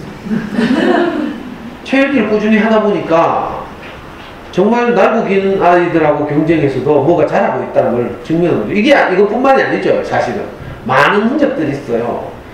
그 짧은 시간에 다 말씀드릴 수 없어서 생략하고 지나가는 거죠. 엄마는 체육이 중요한지 다 알죠. 근데 그죠? 이거 안다는 것도요 머리로 아는 게 있고요 가슴으로 아는 게 있고 몸으로 아는 게 있어요. 몸으로 아는 게 진짜 아는 거지. 무슨 말인지. 예를 들어서 처녀가 남자를 안다 이 말은 아니 모른다는 뜻이에요. 그 여성 백과사전 읽고 이제 신혼천날법 어떻게 보내야 될지 설명을 읽고 아는 거 그건 아는 게 아니죠. 여러분들처럼 적어도 결혼해가 잡아야 알지. 이런 거하고 비슷해요. 안다는 것은 몸으로 아는 게 진짜예요. 근데 우리가 체육기도 관념으로 알고 있어요. 관념. 그러니까 여러분들 아기들이 아직 어리니까 필름을 거꾸로 빨리 돌려가지고 이 아이들 자라서 수능치를 갔다가 한번 생각해봐요. 여러분들보다 10년 선배 언니들도 다 체육기가 중요한 거 알았어요. 왜 그런가 하면 아까 말했듯이 동네마다 교훈 옮기는 언니들이 있고 또 푸르미 아빠라고 유명한 분 있죠. 여러분들 유아 때 다 푸르미 닷컴 들어갔죠? 푸르미 아빠가 푸르미 초등학교 2학년 때 책을 냈어. 푸르미 이렇게 영재로 키웠다. 영재자 제목이 들어갔잖아. 전 당연히 읽었겠죠? 푸르미 아빠가 저보다 한 살 어려요. 푸르미는 우리 애하고 동갑이라 91년생. 근데 푸르미는 우리 애는 2월생이라서 한 해 빨라요. 학년이 하나 빨라요. 그 비슷한 또래죠. 잠수님 아들도 우리 애하고 같은 91년생이에요. 영재자 들은 책이라서 내가 바로 사서 읽었잖아요. 2시간 만에 다 읽었어. 책 읽고 나서 정말 기분 나쁘네. 왜 그런지 알아요? 첫 번째 기분 나쁜 건 야 이런 책은 내가 내야 되는데 이 양반이 선수쳤구나 이 생각이 셈이 나가지고 저 그때 어린이집 다니면서 이제 어린이책에 막 눈 뜨고 이럴 때거든. 좀 더 크면 내가 내기라고 우리 애 나중에 수능 전국 수석하면 그때 내려고 다 배우고 있었다니까. 근데 푸르미 아빠가 지금 초등학교 2학년 때 벌써 영재라고 막 책 내잖아. 정말 기분 나쁘더라고. 거기다가 또 하나는 책을 다 덮은데요. 내가 뭐 어떤 느낌이 미안해요. 푸르미 아빠 너무 유명해서 내가 뭐 대충 말해도 되겠지. 저는 듣보잡이고. 아니 푸르미 아빠가 어린 책에 대해서 하나도 모르는구나. 이걸 딱 알았다니까. 책을 딱 덮고 났는데 푸르미네는요, 푸르미하고 푸르미 동생 둘이 있는데 얘들을 유치원을 안 보내고 유치원 뭐라 합니까? 등록비? 유치원 수업료를 가지고 자기 집에 오는 웅진 아저씨가 밀어주는 책을 다 받아가지고 읽혔잖아. 책 안 읽어봤죠? 그러니까 어린 좋은 어린 책이 뭔지 몰라. 그냥 웅진 방판 아저씨가 밀어주는 대로. 엄마도 또 운동하는 분이라가 탁구 선수 출신이잖아.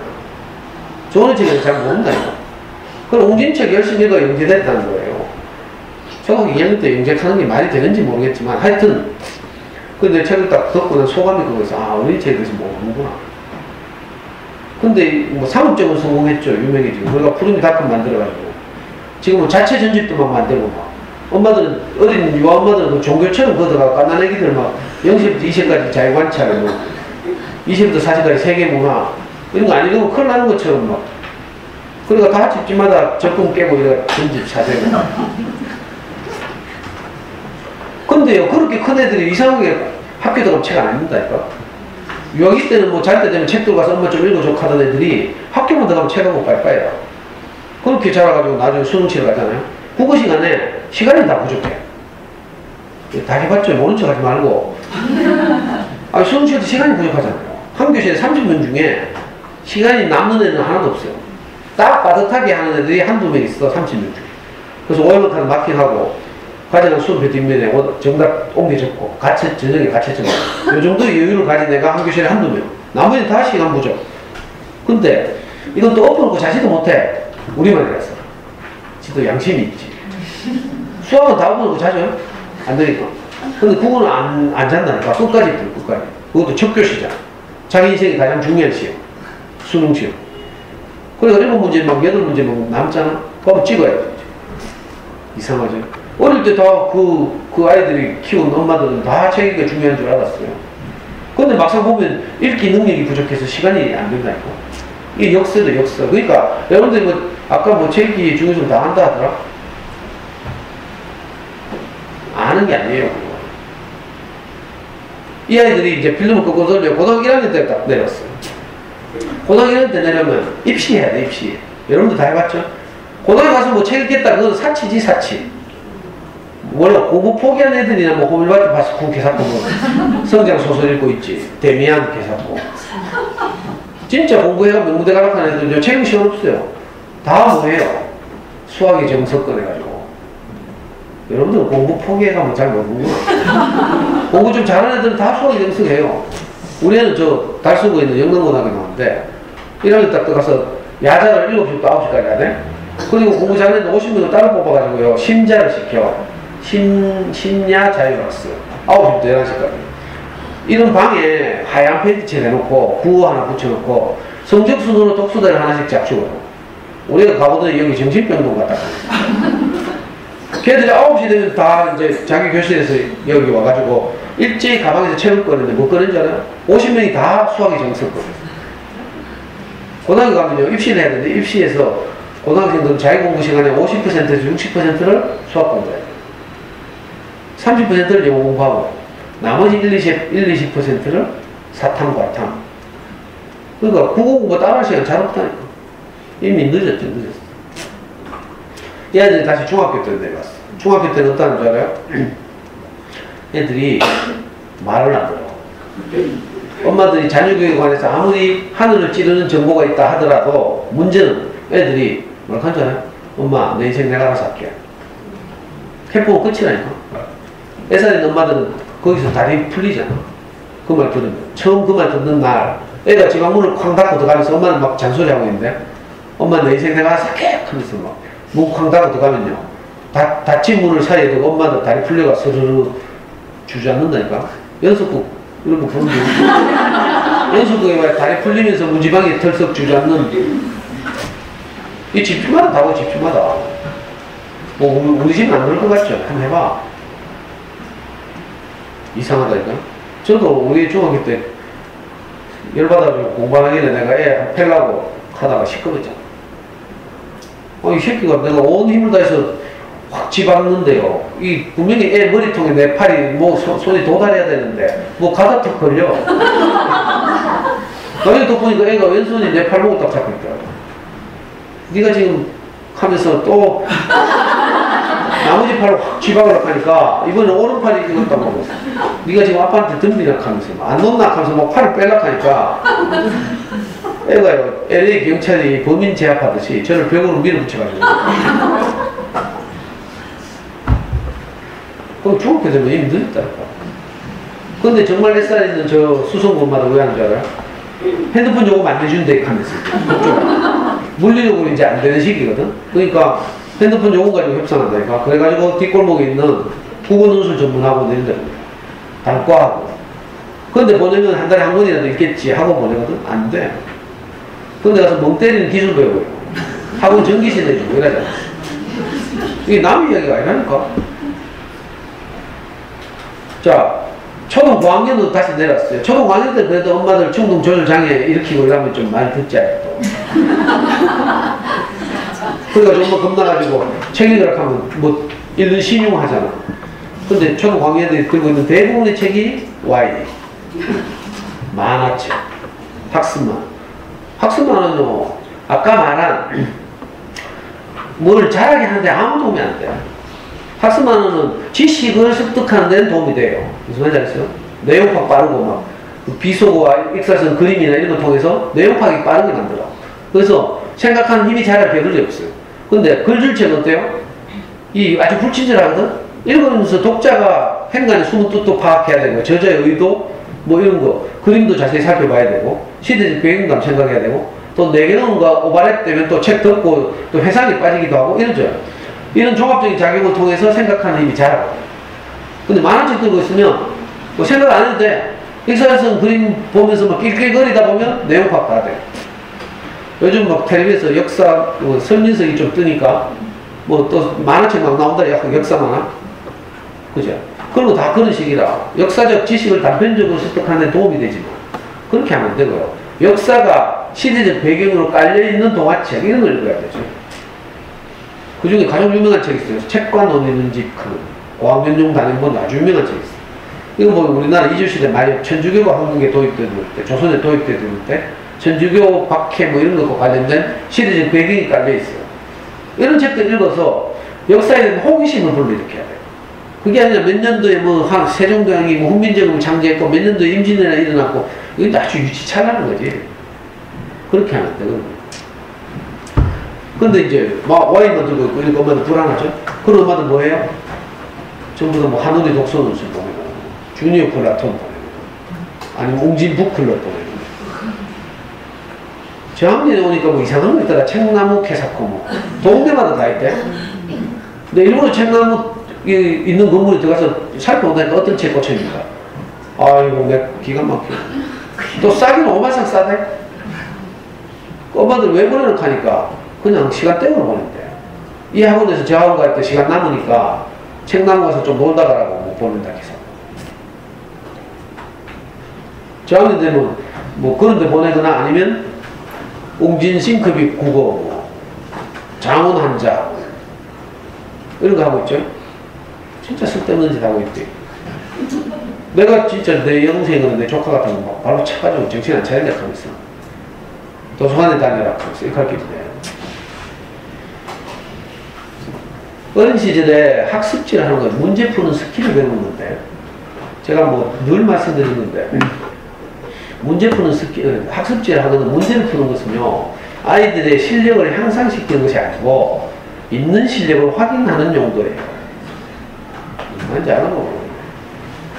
아이들 진짜 실력을 키우려면 뭐 해야 돼요? 문제 풀어서 되는 게 아니고 책을 자꾸 읽어야 됩니까? 그래서 학교 평가로 드러나지 않는 실력, 이게 사고력, 창의력, 독해력, 어휘력, 집중력 이런 거죠. 이거 웬만한 학교 평가를 안 드러나요. 물론 막 너무 막 똑똑해가지고 10만 명에 한 명씩 그러게 되겠어. 대구로 말하면 경신이나 뭐 대륜에서 전교 1등 하나 해도 보면 수능도 전국권이고 내신도 전교 1등 이런 애 있어요. 이런 애들 10만 명에 한 명이라니까. 그래서 가만히 놔둬도 초등 때 올백 만들더라. 이렇게 만든 올백하고 문제 푸는 스킬 배워가지고 디딤돌 천재해법 이런 거 막 계속 넘기는 문제 풀려가면서 막 해가지고 겨우 올백 만든 거하고 완전히 차원이 다른 거죠. 그래서 어릴 때는 문제 푸는 스킬을 배우면 안 돼. 문제 푸는 스킬 언제 배워요? 고등학교 가면 3년 내에 문제 풀어. 여러분 고등학교 안 다녀봤어요? 뭐 중수업 시간에 맨날 문제 푸는 거 있잖아. 우리 애 고등학교 가니까 1년에 12번 시험 치더라니까? 중간기말 4번에, 모의고사, 교육적 모의고사 4번, 사설 모의고사 4번, 총 12번. 그리고요, 고등학교 가면 선생님들이 애들 막 사춘기들처럼 계기도 안 놔두거든? 사회 가면 뭐반 죽어요, 까보다가. 선생님들 얼마나 무서운지, 시험 칠 때마다 오답하란다, 오답. 우리 애는 다행히 몇 개 안 틀리거든요. 그래서 오답 하루 저녁에 다 해. 문제를 그대로 뺏기 이래, 노트에. 근데 반타작하는 애들 어떻게 했어요? 한 달 내에 다음 시험 때까지 계속 문제 오답 옮겨 적고 있다니까. 그리고 보충수업 시간, 정규수업 시간 할 것 없이 계속 문제풀이 강의하고 그때 배우는 거라. 그리고 스포츠는 언제 하는가 하면 마라톤으로 말하면 35km쯤이라고 했죠. 공부로 말하면 고등학교 2학년 겨울방학 이게 스포츠시죠. 그것도 아무나 가도 최상위권. 보통 애들은 고3, 3월 돼야 정신 차려. 그때 이제 힘을 내야 되거든. 그 전까지 어떻게 해요? 뭐 준비가 동기부여가 됐을 때 목표가 생겼을 때 공부를 해야 되는데 마음이 안 따라 몸이 안 따라 그러면 이제 어려워지는 거예요. 그런 준비를 미리 해야 돼. 근데 엄마들이 미리 초등학교 저학년 나이들 호작질 해가지고 자존감 낮추고 공부 의욕 없고 안타까워요. 왜 이런가 하면 애들 이상하게 초등학교 들어가서부터 책 잘 안 보죠. 왜 그런지 알아요? 많은 이유가 있겠지만 저는요 어릴 때부터 체계가 잘못됐다고 생각해요. 우리나라의 이거 유일한 문화, 다른 나라에 없는 문화가 전집 문화예요. 아까 캡처에 어떤 메이저 전집 출판사 교육받은 언니를 따라가 보면 협박한다는 협박. 애들이 어릴 때 이렇게 읽어야 똑똑해진대 하면서. 저런 데 가서 뭐 강의 듣죠, 수업 받죠. 그러고 안 사기 어렵다니까.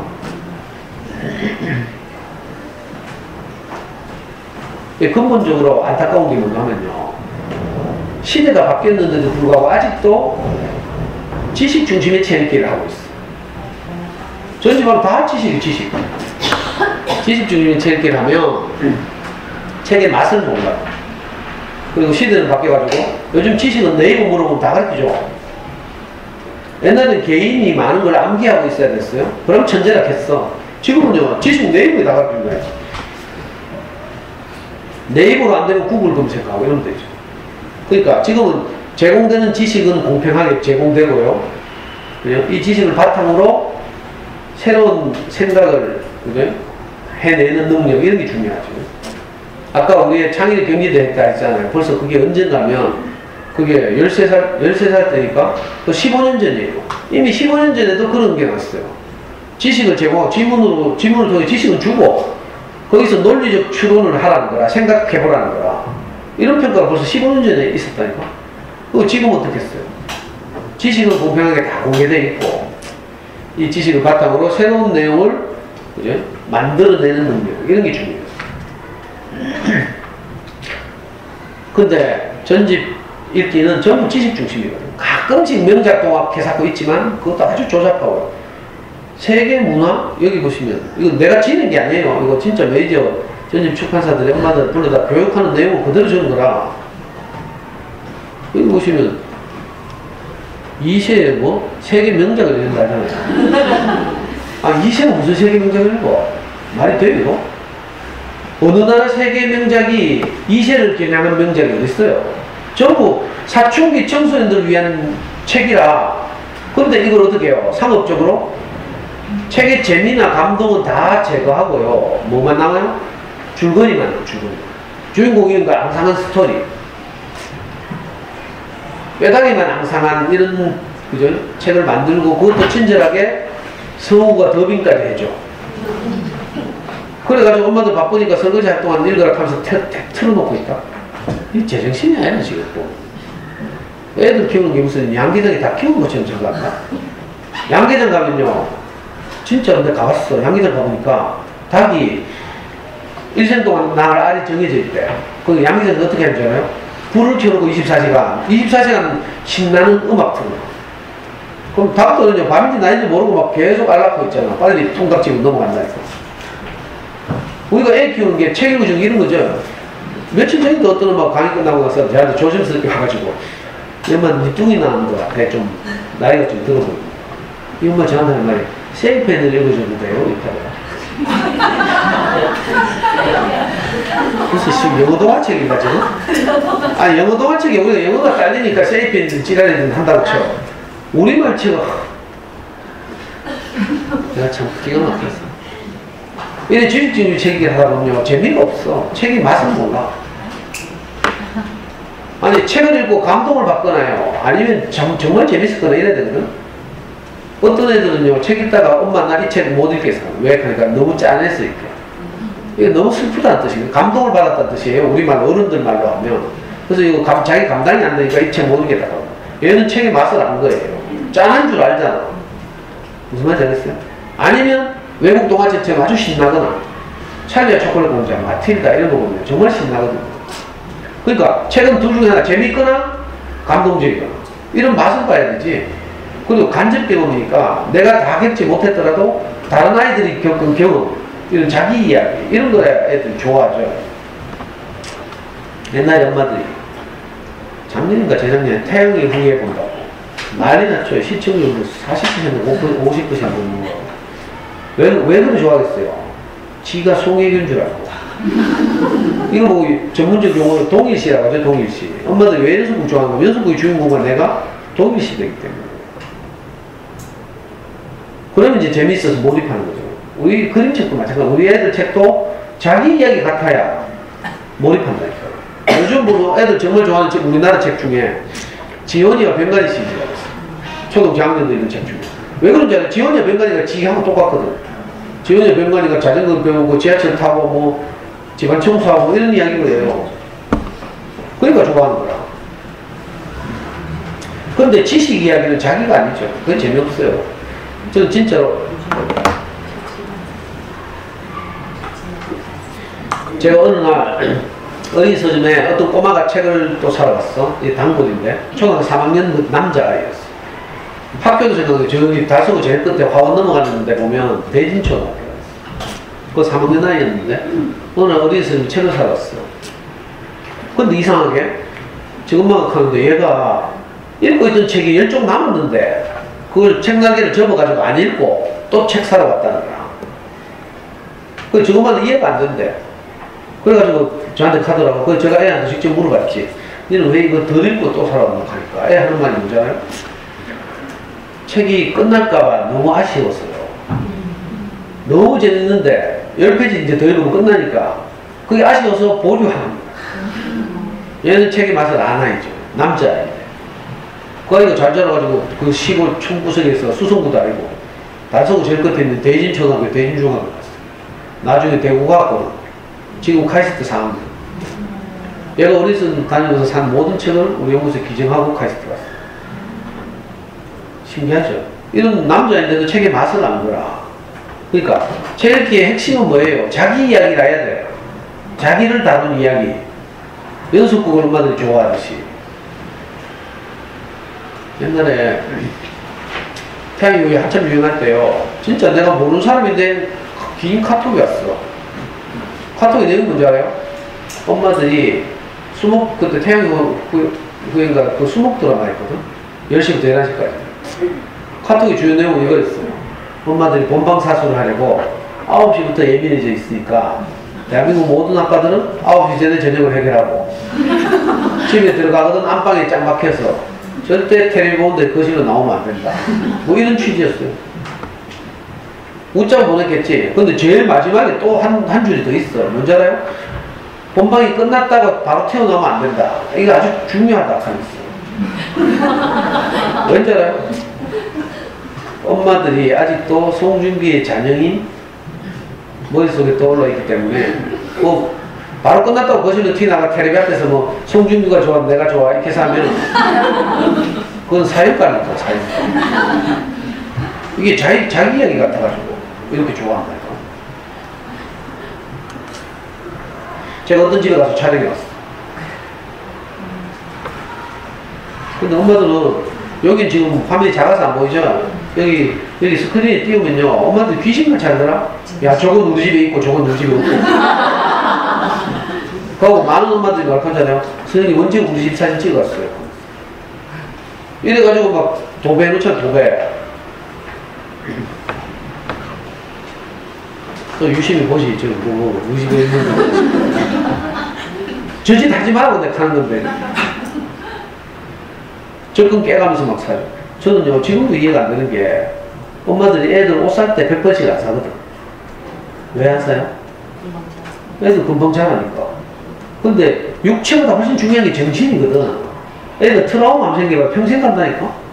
분리불안 이런 거 생기면 평생 가요. 저는 지금도요, 우리 아들한테 전화했다가 3번 안 받잖아요. 내가 돌아. 그래서 받을 때까지 50번씩 전화. 내가 버림받나 싶어가지고. 분리불안이 있다니까. 근데 우리 아들은 학교 회식한다고. 전화기 무음해가지고 백에 처박아놓고 내가 뭐 아무리 전화해봐야 내만 속상하지. 어릴 때 정신적인 게 아주 중요해요. 예민하고. 어릴 때 엄마들이 농번기라서 잠깐 친척집에 맡겼어. 큰딸을. 근데 그 큰딸은 뭐라고 생각하는 줄 알아요? 내만 버렸다 이런 생각을 했다. 이상하더라. 이게 어릴 때 아주 민감하죠. 실제로 제 강의를 듣고 저한테 상담하던 엄마 그런 엄마가 있어요. 4남매 중에 맏딸이었는데 청송에서 농번기에 엄마 아빠가 낮에 바쁘니까 잠깐 동안 큰 집에 맡겼대. 근데 자기만 맡겼대. 그러니까 혼자 잘 지낼 줄 알고. 근데 이 엄마는 평생을 있잖아요. 자기는 버려졌다 이 생각. 애들 정신적인 게 그만큼 중요해요. 근데 육체가 그렇게 자랄 걸 고려해서 옷을 크기에 따라서 성장에 따라서 옷을 사는 것처럼 이렇게 해야 되는데 겁도 없이 한꺼번에 100권씩 200권씩 막 사가지고 뭐 머릿속에 쑤셔 넣어. 이거 말이 안 되잖아요. 제 말이 좀 설득력 있어요? 네. 이러면 안 돼. 그래가지고 옛날에 제가 젊을 때는 이거 빨리 갖다 팔아라 했어요. 중고나라 갖다가. 근데 돈 좀 받아줄 때 내가 너무 유명해지면 그때는 중고나라 못 판다고. 빨리 팔게. 근데 아무도 안 팔아요, 엄마들이. 말을 안 들어. 나중에 알고 보니까 인테리어 무너질까봐 못 팔더라고. 거실이 횡해지잖아, 저거 빼다 팔면. 그래가지고 내가 엄마들 마음을 몰랐고 가졌어. 그 요즘은 뭐 꼭 우리 좋은 책 안 사도 되니까 도서관에 많이 있고 하니까. 정말 좋은 책을 사서 소장해야 돼, 사실은. 근데 대부분의 책은 이제 도서관에서 빌려주면 되니까 정말 효과적으로 초등학교 저학년 때 아이들 키울 수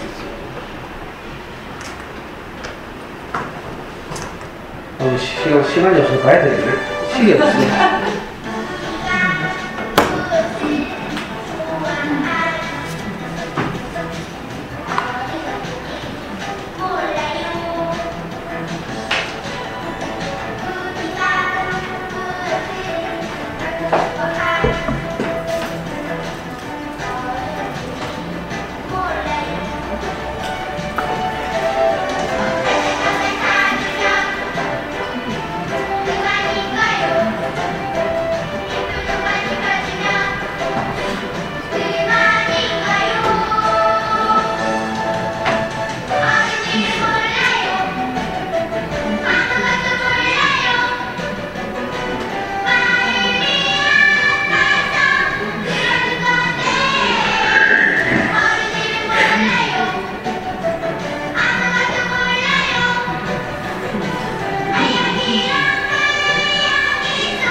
여기 시계 없어요, 시계.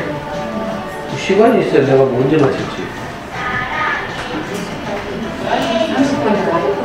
11시 30분 가야 돼요? 40분. 그럼 가야 되는데 지금 큰일 났네.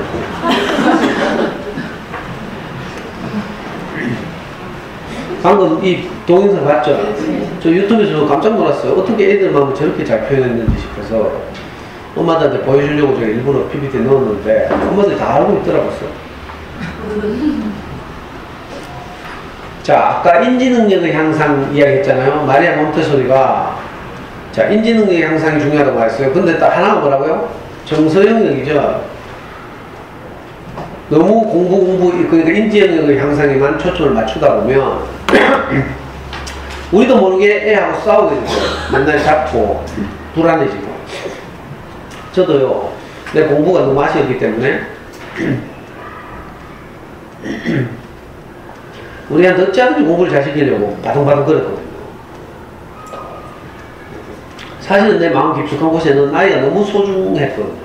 그래서 제가 내가 겪었던 아버지가 없어서 겪었던 많은 아쉬움을 우리 아이는 겪게 하고 싶지 않다. 이런 마음으로 이제 시작을 했는데 하다 보니까 이상하게 아이들을 혼내게 되고 이러죠. 특히 수학 공식일 때. 저는 성질이 너무 급해가지고요. 오답 나오면 바로 발로 차고 머리 쥐어박고 그랬거든요. 그리고 뚜껑 열려서 이게 스톱이 안 되잖아요. 그 짓을 계속 하니까 이건 말이 안 되잖아. 그래서 하루 너무 애한테 미안해가지고 비는 것도 하루 이틀이지. 그래가지고 큰 결심을 했어. 애가 잠들고 나면 채점하자. 제가 지금 알레르기 비염이 너무 심해가지고 어젯밤부터 막 잠을 못 자서 계속 코 풀고만 해야 돼요. 그래가지고 오늘 강의는 해야 되고 그래가지고 극단적인 처방을 약을 먹었어요. 아주 독한 약, 스테로이드라고. 그랬더니 지금 얼굴이 굳어가지고 여러분도 웃는데 내가 못 웃죠. 큰일 났어요.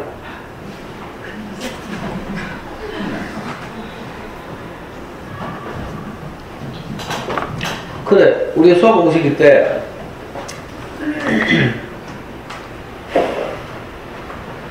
잘 때 채점하자 이렇게 생각했어.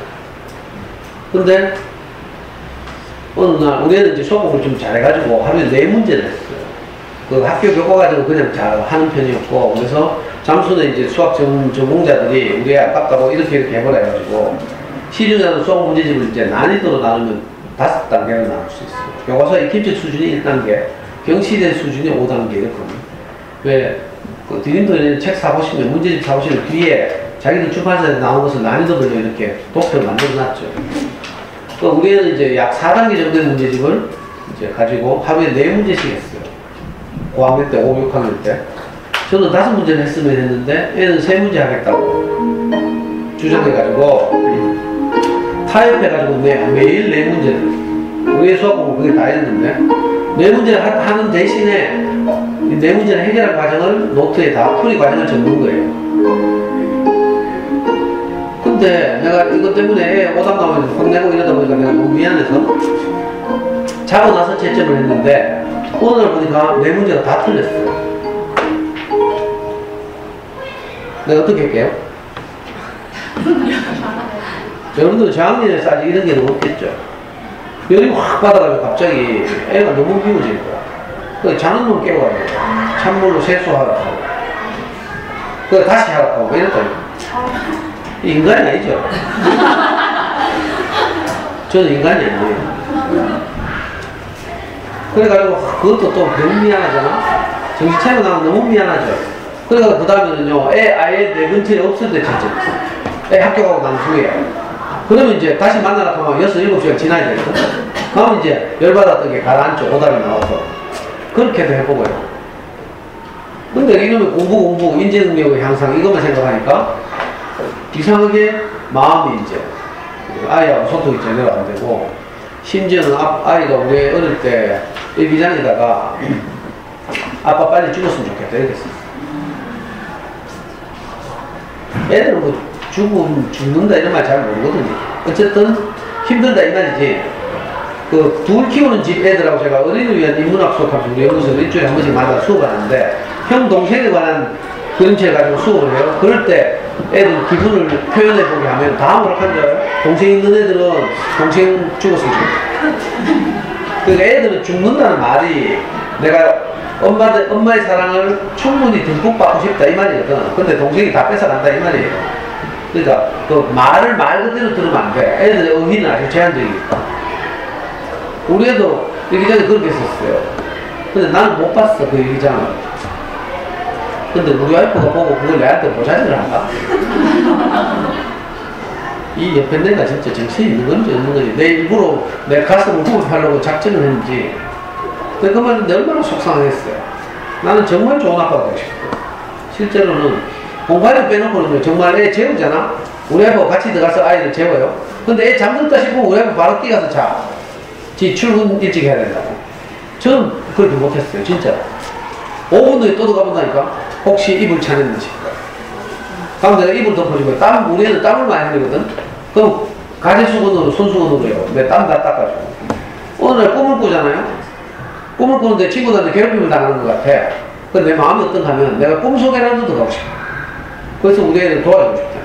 제가 엄마 없이 이제 친척집을 돌아다니면서 초등학교 생활을 해봐서 친구들하고 노는 건 재밌지만 그 외에도 많은 요소들이 있어요. 내보다 요만큼 힘센 놈이 내 괴롭히기도 하고요.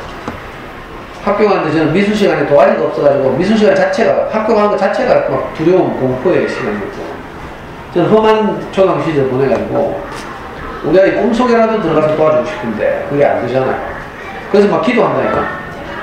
내가 하지 못하는 영역을, 부모지만 우리가 아이를 어떻게 할 수 없는 영역이 있어요. 그럴 때 진짜 신의 도움이 필요하다 이런 생각이 들죠. 그럼 막 기도도 하고 있어요. 근데 이런 간절한 마음이 있음에도 불구하고 이러면 공부만 시키면 그게 안 되는 거야. 사이코 된 거야, 사이코. 근데 참 다행인 것이 제가 이런 진짜 성질 더러운 인성을 가졌는데 애하고 있잖아요. 어릴 때부터 그림책 읽어줬다 했죠. 저는 4살 때부터 중학교 2학년 때까지 어려서 다녔고 5학년 때까지 제가 책을 읽어줬어요. 물론 지가 읽기도 했지만 5학년 때 저는 특히 이제 아빠의 죽음에 관한 책 많이 읽어줬어요. 우리 아버지가 30대 돌아가셨기 때문에 저도 일찍 죽는다는 이상한 두려움이 있더라고. 그래서 내 죽고 나서도 우리 아들 잘 살라고 아빠의 죽음을 다룬 책 많이 읽어줬거든요. 읽어줄 때마다 내가 막 울고 막 이러니까. 저는 우리하고 책 읽어주다 많이 울었어요. 감동적인 책 읽어줄 때. 그 일본의 유명한 동화 우동 한 그릇 읽고, 또 우리나라 책 가운데 초등학교 3학년 어느 학급에서 일어난 왕따 이야기를 다루고 있어요. 내 짝꿍치의 문제라는 책. 또 브라질의 성장 동화 나의 라임 오렌지 나무 이런 거 읽어주면서 많이 울었어요. 그러니까 신기하게도 제가 하지 못하는 것을 좋은 논리 책을 함께 읽으면서 많이 보완해줘요. 그래서 제가 좋은 논리 책이 중요하다고 말하는 거예요. 우리가 막 공부로만 하면 우리가 불안하지만 좋은 논리 책을 읽어주다 보면 우리 안에 있는 진짜 마음이 이렇게 올라온다. 왜 우리 가끔씩 애 잡았을 때 진짜 마음 나오죠. 평소에는 아까 말한 6마디밖에 못하지만 내가 애 잡은 날은 이상하게 내 진심이 나온다니까. 너무 미안하니까 애는 위로해야 되니까 어떻게 해요? 애 방에 쫓아가가지고 우리 딸 사랑해 하고 막 울고 막 같이 뺨 비비고 막. 아 그래요? 평소에는 이거 못하죠. 사랑해 이만 해요? 저거 하면 버릇 나빠질까봐.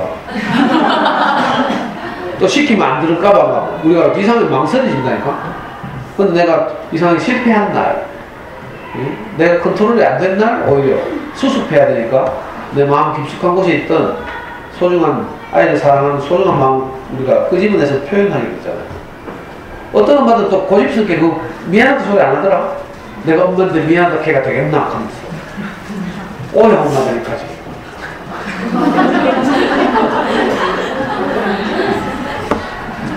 좋은 책 읽어주면요 아이들이 많이 위로를 받아요. 제가 대표적으로 책 한 권 소개할 텐데, 예를 들면 엄마가 화났다라는 우리나라 그림책이 있어요. 최숙희라는 작가가 쓴 책인데, 그리고 엄마가 어느 날 기분이 좋았는지 애 좋아하는 짜장면을 시켰어요. 근데 이 꼬마가 짜장면을 먹으면서 어떻게 했어요? 당연히 쏟고 흘리고 옷이 묻히고 막 이러줘요. 근데 시켜줄 때 마음 어디 간 것도 없고 애가 먹는 꼬라지를 보니까 열받아가지고 지금 팔각도 보여요. 팔각도. 그래가지고 고함을 지르면서 빨리 목욕탕에 가서 옷 다 벗고 씻으라 했어요. 애가 목욕탕 들어갔어. 근데 꼬마가 목욕탕 들어가서 어떻게 하다 보니까 막 거품도 많이 짜고 막 이래가지고 막 엄마가 옛날 목욕탕 청소하던 생각도 나고 내가 목욕탕을 청소하고 있다. 엄마가 하도 안 나오길래 목욕탕 문을 열고 들어가 보니까 완전히 깽판 됐어. 그래서 이번에 머리를 쥐뜯죠 엄마가. 열받아가지고. 머리 쥐뜯고 있는 거 보여요? 그래가지고 좀 제발 좀 얌전하게 놀아라고 고함을 질렀겠지. 그래서 애가 큰 결심을 하고 이번에는 밖에 나가서 얌전하게 그림을 그리고 있어. 창의적이 너무 창의적이라서 아무데나 대고 막 그림을 그리고. 드디어 엄마 뚜껑 날아갔지. 그래가지고 막 있는 없는 욕 다 해가면서 막 이게 뭐예요? 이제 질책, 비난, 저주. 이 책을 딱 들으면 애들 있잖아요. 어떤 생각이 드는 줄 알아요? 바로 동일시가 돼. 야 이거 우리 집 구석이네 하면서. 무슨 말인지 알겠어요? 그러니까 우리 엄마하고 똑같네 제 아줌마 하면서. 그리고 혼나는 자기는 이게 동일시거든. 책을 좋아하려면 첫 번째, 아까 말했죠. 동일시가 일어날 때. 두 번째는 주인공이 혼날 때 나도 속상하고 엄마가 갑자기 계속 혼내니까 애 자존감이 낮아지고 있어요. 그렇죠? 자, 이 작가는 애 자존감이 낮아진다는 것을 애 크기가 작아진다고 묘사했어요. 절묘한 묘사죠. 점점 작아져서 나중에는 사라졌어. 엄마 눈에 안 보여. 왜 우리가 왜 막 열받아가 애 혼낼 때 애 뭐 마음이 어떤지 이런 거 눈에 안 보이죠. 애는 안중에 없고 막 내 기분이 제일 중요하잖아. 그런 거하고 비슷하지. 그 애가 안 보이게 된 거라. 그래가지고 그제서야 애가 안 보이니까 이제 큰일 났죠. 왜 우리 가끔 그런 거 없어요? 저는 어릴 때 우리 애 어릴 때 초등일 때 한 번은 대문 밖으로 내쫓았어. 이 새끼 그래도 안 나간다고 울면 되는데 쫓아낸다고 나간다? 그래서 내가 대문 밖에 잘 있나 싶고 화장실 너머로 이렇게 볼도 없어. 내가 깜짝 놀래가지고 찾는 데가 있잖아. 가끔씩 이런 거 있다니까. 애가 없어졌어. 금방 막 두렵죠, 갑자기. 혹시 우리가 땀만 먹는 거 아닌가, 뭐 이런 생각 들고. 이 엄마는 애가 없으니까 그래서 막 정신 차려가지고 막 울고 불고 막 온 동네 방네 찾아서 다니고. 내가 저작권 때문에 그림을 다 못 가져가는데. 근데 애는 너무 작아져서 엄마 치마 밑에 잠들어 있었어. 잠결에 보니까 엄마가 울면서 자기를 찾는다. 그때 애들이 뭘 깨닫죠. 뭘 깨달아요? 우리 엄마 친엄마 보니까. 엄마가 나를 사랑하시는구나 이걸 깨닫는 거죠. 혼낼 때는 모르잖아요. 엄마 개몬가 이 생각하다가. 그래가지고 극적으로 엄마가 다시 애기를 찾았어. 그래서야 엄마 진심이 나오잖아요. 도작질하고 난 다음에 나오는 진심. 여기도 보면 대사 보면요. 산아 미안해 하면서 막 우리 산이 사랑해 하고 고백하죠. 우리 다 해본 거죠. 자, 저러면서 이제 애는 위로도 받고요. 아, 아까 혼난 건 속상했는데 엄마가 진짜로는 나를 사랑하시는 이걸 알게 되죠. 그러면서 이제 다시 마음을 추스르고 위로를 받고 이러거든요.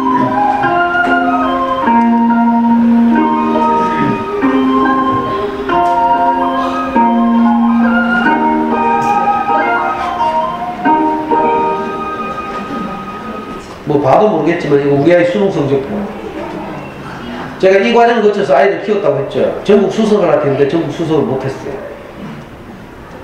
성적을 봐도 몇 등인지 모르겠죠. 어느 정도 하는지. 이게 그래도 전국에서 200등? 250등? 대구에서 10등에서 15등. 잘했죠. 여기 보시면 영어나 수학은 100분위가 100이에요. 수능 성적표는 원점수가 공개 안 되거든? 표현 점수만 공개되죠. 표현 점수가 높으면 어렵다는 뜻이고, 표현 점수가 낮으면 문제가 쉬웠다는 뜻이에요. 그래서 제일 빨리 파악할 수 있는 100분위를 보는 거라, 우리 애 보면 영어 수학이 100분위가 100이죠? 100이라면 무슨 말이에요? 위로 아무도 없다. 쉽게 말하면 수학 영어 다 100점 맞았다는 뜻이에요. 잘했죠? 그러니까 제가 그냥 말하는 게 아니라, 저도 수많은 실패와 좌절을 경험했지만 우리 아이는 아무 사교육도 없이 잘 컸어요. 영어는 시중 도서관에 가면 책 있어요. 장순 아이들의 소문난 영어 공부법을 따라서 소위 말하는 엄마 표현. 근데 우리 지금 외국 회사에서 영어의 신이라고 합니다. 내일 세천초등학교에서 영어 강의하거든요. 제 모든 강의를 동영상으로 찍어서 유튜브도 올리고요. 지금 저는 가야 되는데 사실은 오늘 강의를 내가 준비해온 거에 3분의 1밖에 못했어요.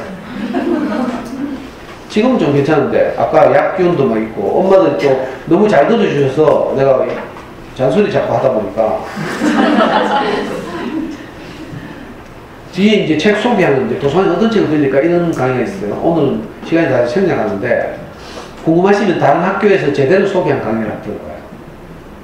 한 10년 동안 모든 강의가 mp3로 녹음되고 여기 mp3 녹음하고 있어요. 지금 동영상으로 촬영하고 있죠. 그래서 다음 카페 대구 부모교육연구소 가시면 다 올려져 있어요. 그러니까 뒷부분은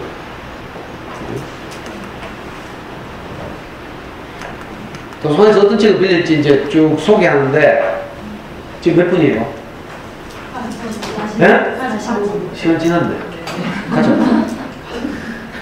도서관에 가시면 신뢰할 만한 출판사를 따라가면 돼요. 왜냐하면 좋은 책을 한 번 낸 출판사는 돈도 벌지만 명예도 있죠. 그래서 계속 좋은 책을 내게 돼 있어요. 그래서 어린이 책을, 특히 저학년용 어린이 책을 많이 내는 출판사들이 있는데, 비룡소, 시공주니어, 창비, 사계절, 길버드 어린이, 뭐 이런 식으로 쭉 따라가시면 돼요. 이게 제일 쉽죠. 도서관에 가서 신뢰할 만한 출판사들의 책을 빌려와서 아이들과 함께 읽는다. 이게 가장 쉬워요. 두 번째 방법은 가장 많이 팔린 책을 빌리는 거죠. 이런 건 이제 인터넷 검색해 보시면 금방 나오는데, 전 세계적으로 그림책 중에 가장 많이 팔린 책 두 권만 내가 소개하고 있어요. 너는 특별하단다 하고 언제까지나 너를 사랑해. 이런 그림책은 전 세계적으로 수천만 부 팔린 그림책이에요. 이 정도는 소장해야 되죠. 언니들 집에 놀러 가보고 이런 책이 꽂혀있다. 그 언니는 사귀어도 돼. 자, 이건 고학년 단행본 중에 제일 많이 팔린 책. 이런 식으로. 세 번째 방법은요. 어린 때, 저학년 때 그림책 많이 읽어주면 되거든. 글밥책 많이 필요 없어. 이제 시대도 바뀌고 있고. 엄마들 읽어주기도 힘들고 하니까 그림책을 많이 읽어주면 되는데, 어떤 그림책 읽어줄까? 그림책의 노벨상이라고 불리우는 칼데콧이라고 있어요. 칼데콧상을 받은 그림책들이 우리나라에 200권 정도 번역되더라 했거든요. 도서관에서 또는 그 인터넷 서점에서 칼데콧이라고 검색하시면 200권 정도 나와요. 이런 책들은 무조건 신뢰하고 읽어주면 돼요. 책 앞에 표지에 이렇게 딱지 붙어 있죠. 1년에 딱 한 권에게 칼데콧 매달, 미국에서 영어로 발간된 그림책 중에. 영국에는 게이트 그레인웨이라고 있어요. 이런 그래? 유명한 그림책들을 도서관에 빌리면 가장 손쉽게 정말 좋은 어린 책들을 아이들이 읽어줄 수 있어요. 마지막에 이제 수준이 좀 높아지면 도서관에 자주 다니다 보면 이제 작가가 오요.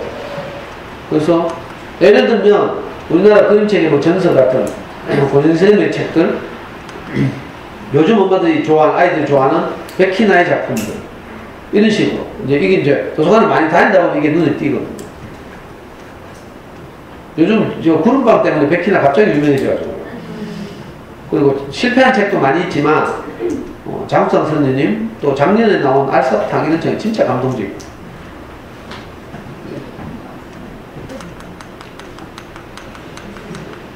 자, 생략하고 지금 제가 소개한 책들은 우리 그 카페 오시면요 그대로 올려놨어요. 다운받아서 이렇게 참고하시면 돼요. 도서관에 책 빌릴 때. 이 정도만 읽어서는 안 되지만 그래도 이런 목록이라도 필요하신 분은. 마지막으로 인증샷 하나 더. 그리고 우리 아이가 25때 2년 전에 있었던 일인데요. 제가 일요일날 교회 가서 목사님 말씀 듣고 있는데 우리 아이한테 카톡이 왔어요. 뭐라 하는가 하면 아빠 하더라고. 그래서 왜 하니까 시험이 와 이래 쉽노 하니까. 근데 무슨 시험 하니까 로스쿨 입문 시험이다. 근데 시험 쉽다 하는 거 가짜잖아요. 로스쿨 입문 시험은 우리나라에서 가장 논리적인 청년들을 뽑는 법률가를 양성하기 위한 시험인데, 아, 이 시험이 쉽다 하니까 말이 돼요? 그래가지고 내가 열받아가지고, 야, 이 새끼야, 내 그럴 줄 알았다 하면서. 평소에 책 좀 읽고 하락하니까 대학 가디만 가보고 돌아다닐 때 알아봤다. 이렇게 말했어. 왜 그런가 하면 우리 초딩 저학년 애들 기만 거치고 오잖아. 시험 쉽다 하는 놈들 보면 전부 치는입니다. 말귀를 못 알아들어가지고 문제가 무슨 말인지 모르거든? 그 지대로는 최선다해서 정답이라고 골랐을 때 다 맞는 줄 알지. 그 채점해 보면 70점이에요. 진짜 똑똑한 애들은 한 문제만 어려워도 집에 와서 어렵다 하면서 책 찾아보고 이런다. 그리고 혹시 우리 애들 기말을 치고 났어요. 쉽다 하거든. 너무 기대하면 안 돼. 저학년 때는 그게 당연하기도 하고. 아니 우리 애가 그래 25살인데 이 새끼 시험 쉽다 하니까 말이 돼요? 우리나라에서 가장 어려운 시험인데? 근데 있잖아요. 제가 그렇게 뭐 비아냥거렸더니 우리 애가 열받아가지고 한 달 후에 발표 났어. 인증샷 받았어. 우리 애가 25살 때예요. 그 로스쿨을 가기 위한 이 로스쿨 입문시험은 해마다 7,500에서 8,000명이 준비를 해. 그 중에 2,000명이 로스쿨을 가요. 과목은 딱 2개밖에 없어. 언어 이해하고 추리 논증. 이 2과목. 우리 애는 언어 이해에서요 35문제 중에 34문제를 맞췄어. 100분위를 해보시면 글자 안 보이죠? 95% 뭐야? 언어 이해가 95%예요. 상위 5%라는 뜻이죠. 이 말은 만점자와 한 개 틀린 아이들이 무려 5%나 있다는 뜻이에요. 문제가 좀 쉬웠다는 뜻이에요. 근데 추리 논증은 35문제 중에 29문제를 맞췄어요. 근데 100분이 얼마예요? 0. 상위 1.8%. 상위 1.8%. 98점 얼마니까. 잘했죠? 이 두 성적을 합하면 전국에서 한 120등 정도. 잘했죠? 내가 왜 깜짝 놀랐는가 하면요. 우리 애도 고등학교 가면서부터 SK가 간다고 입시한이라고 책을 못 읽었어요.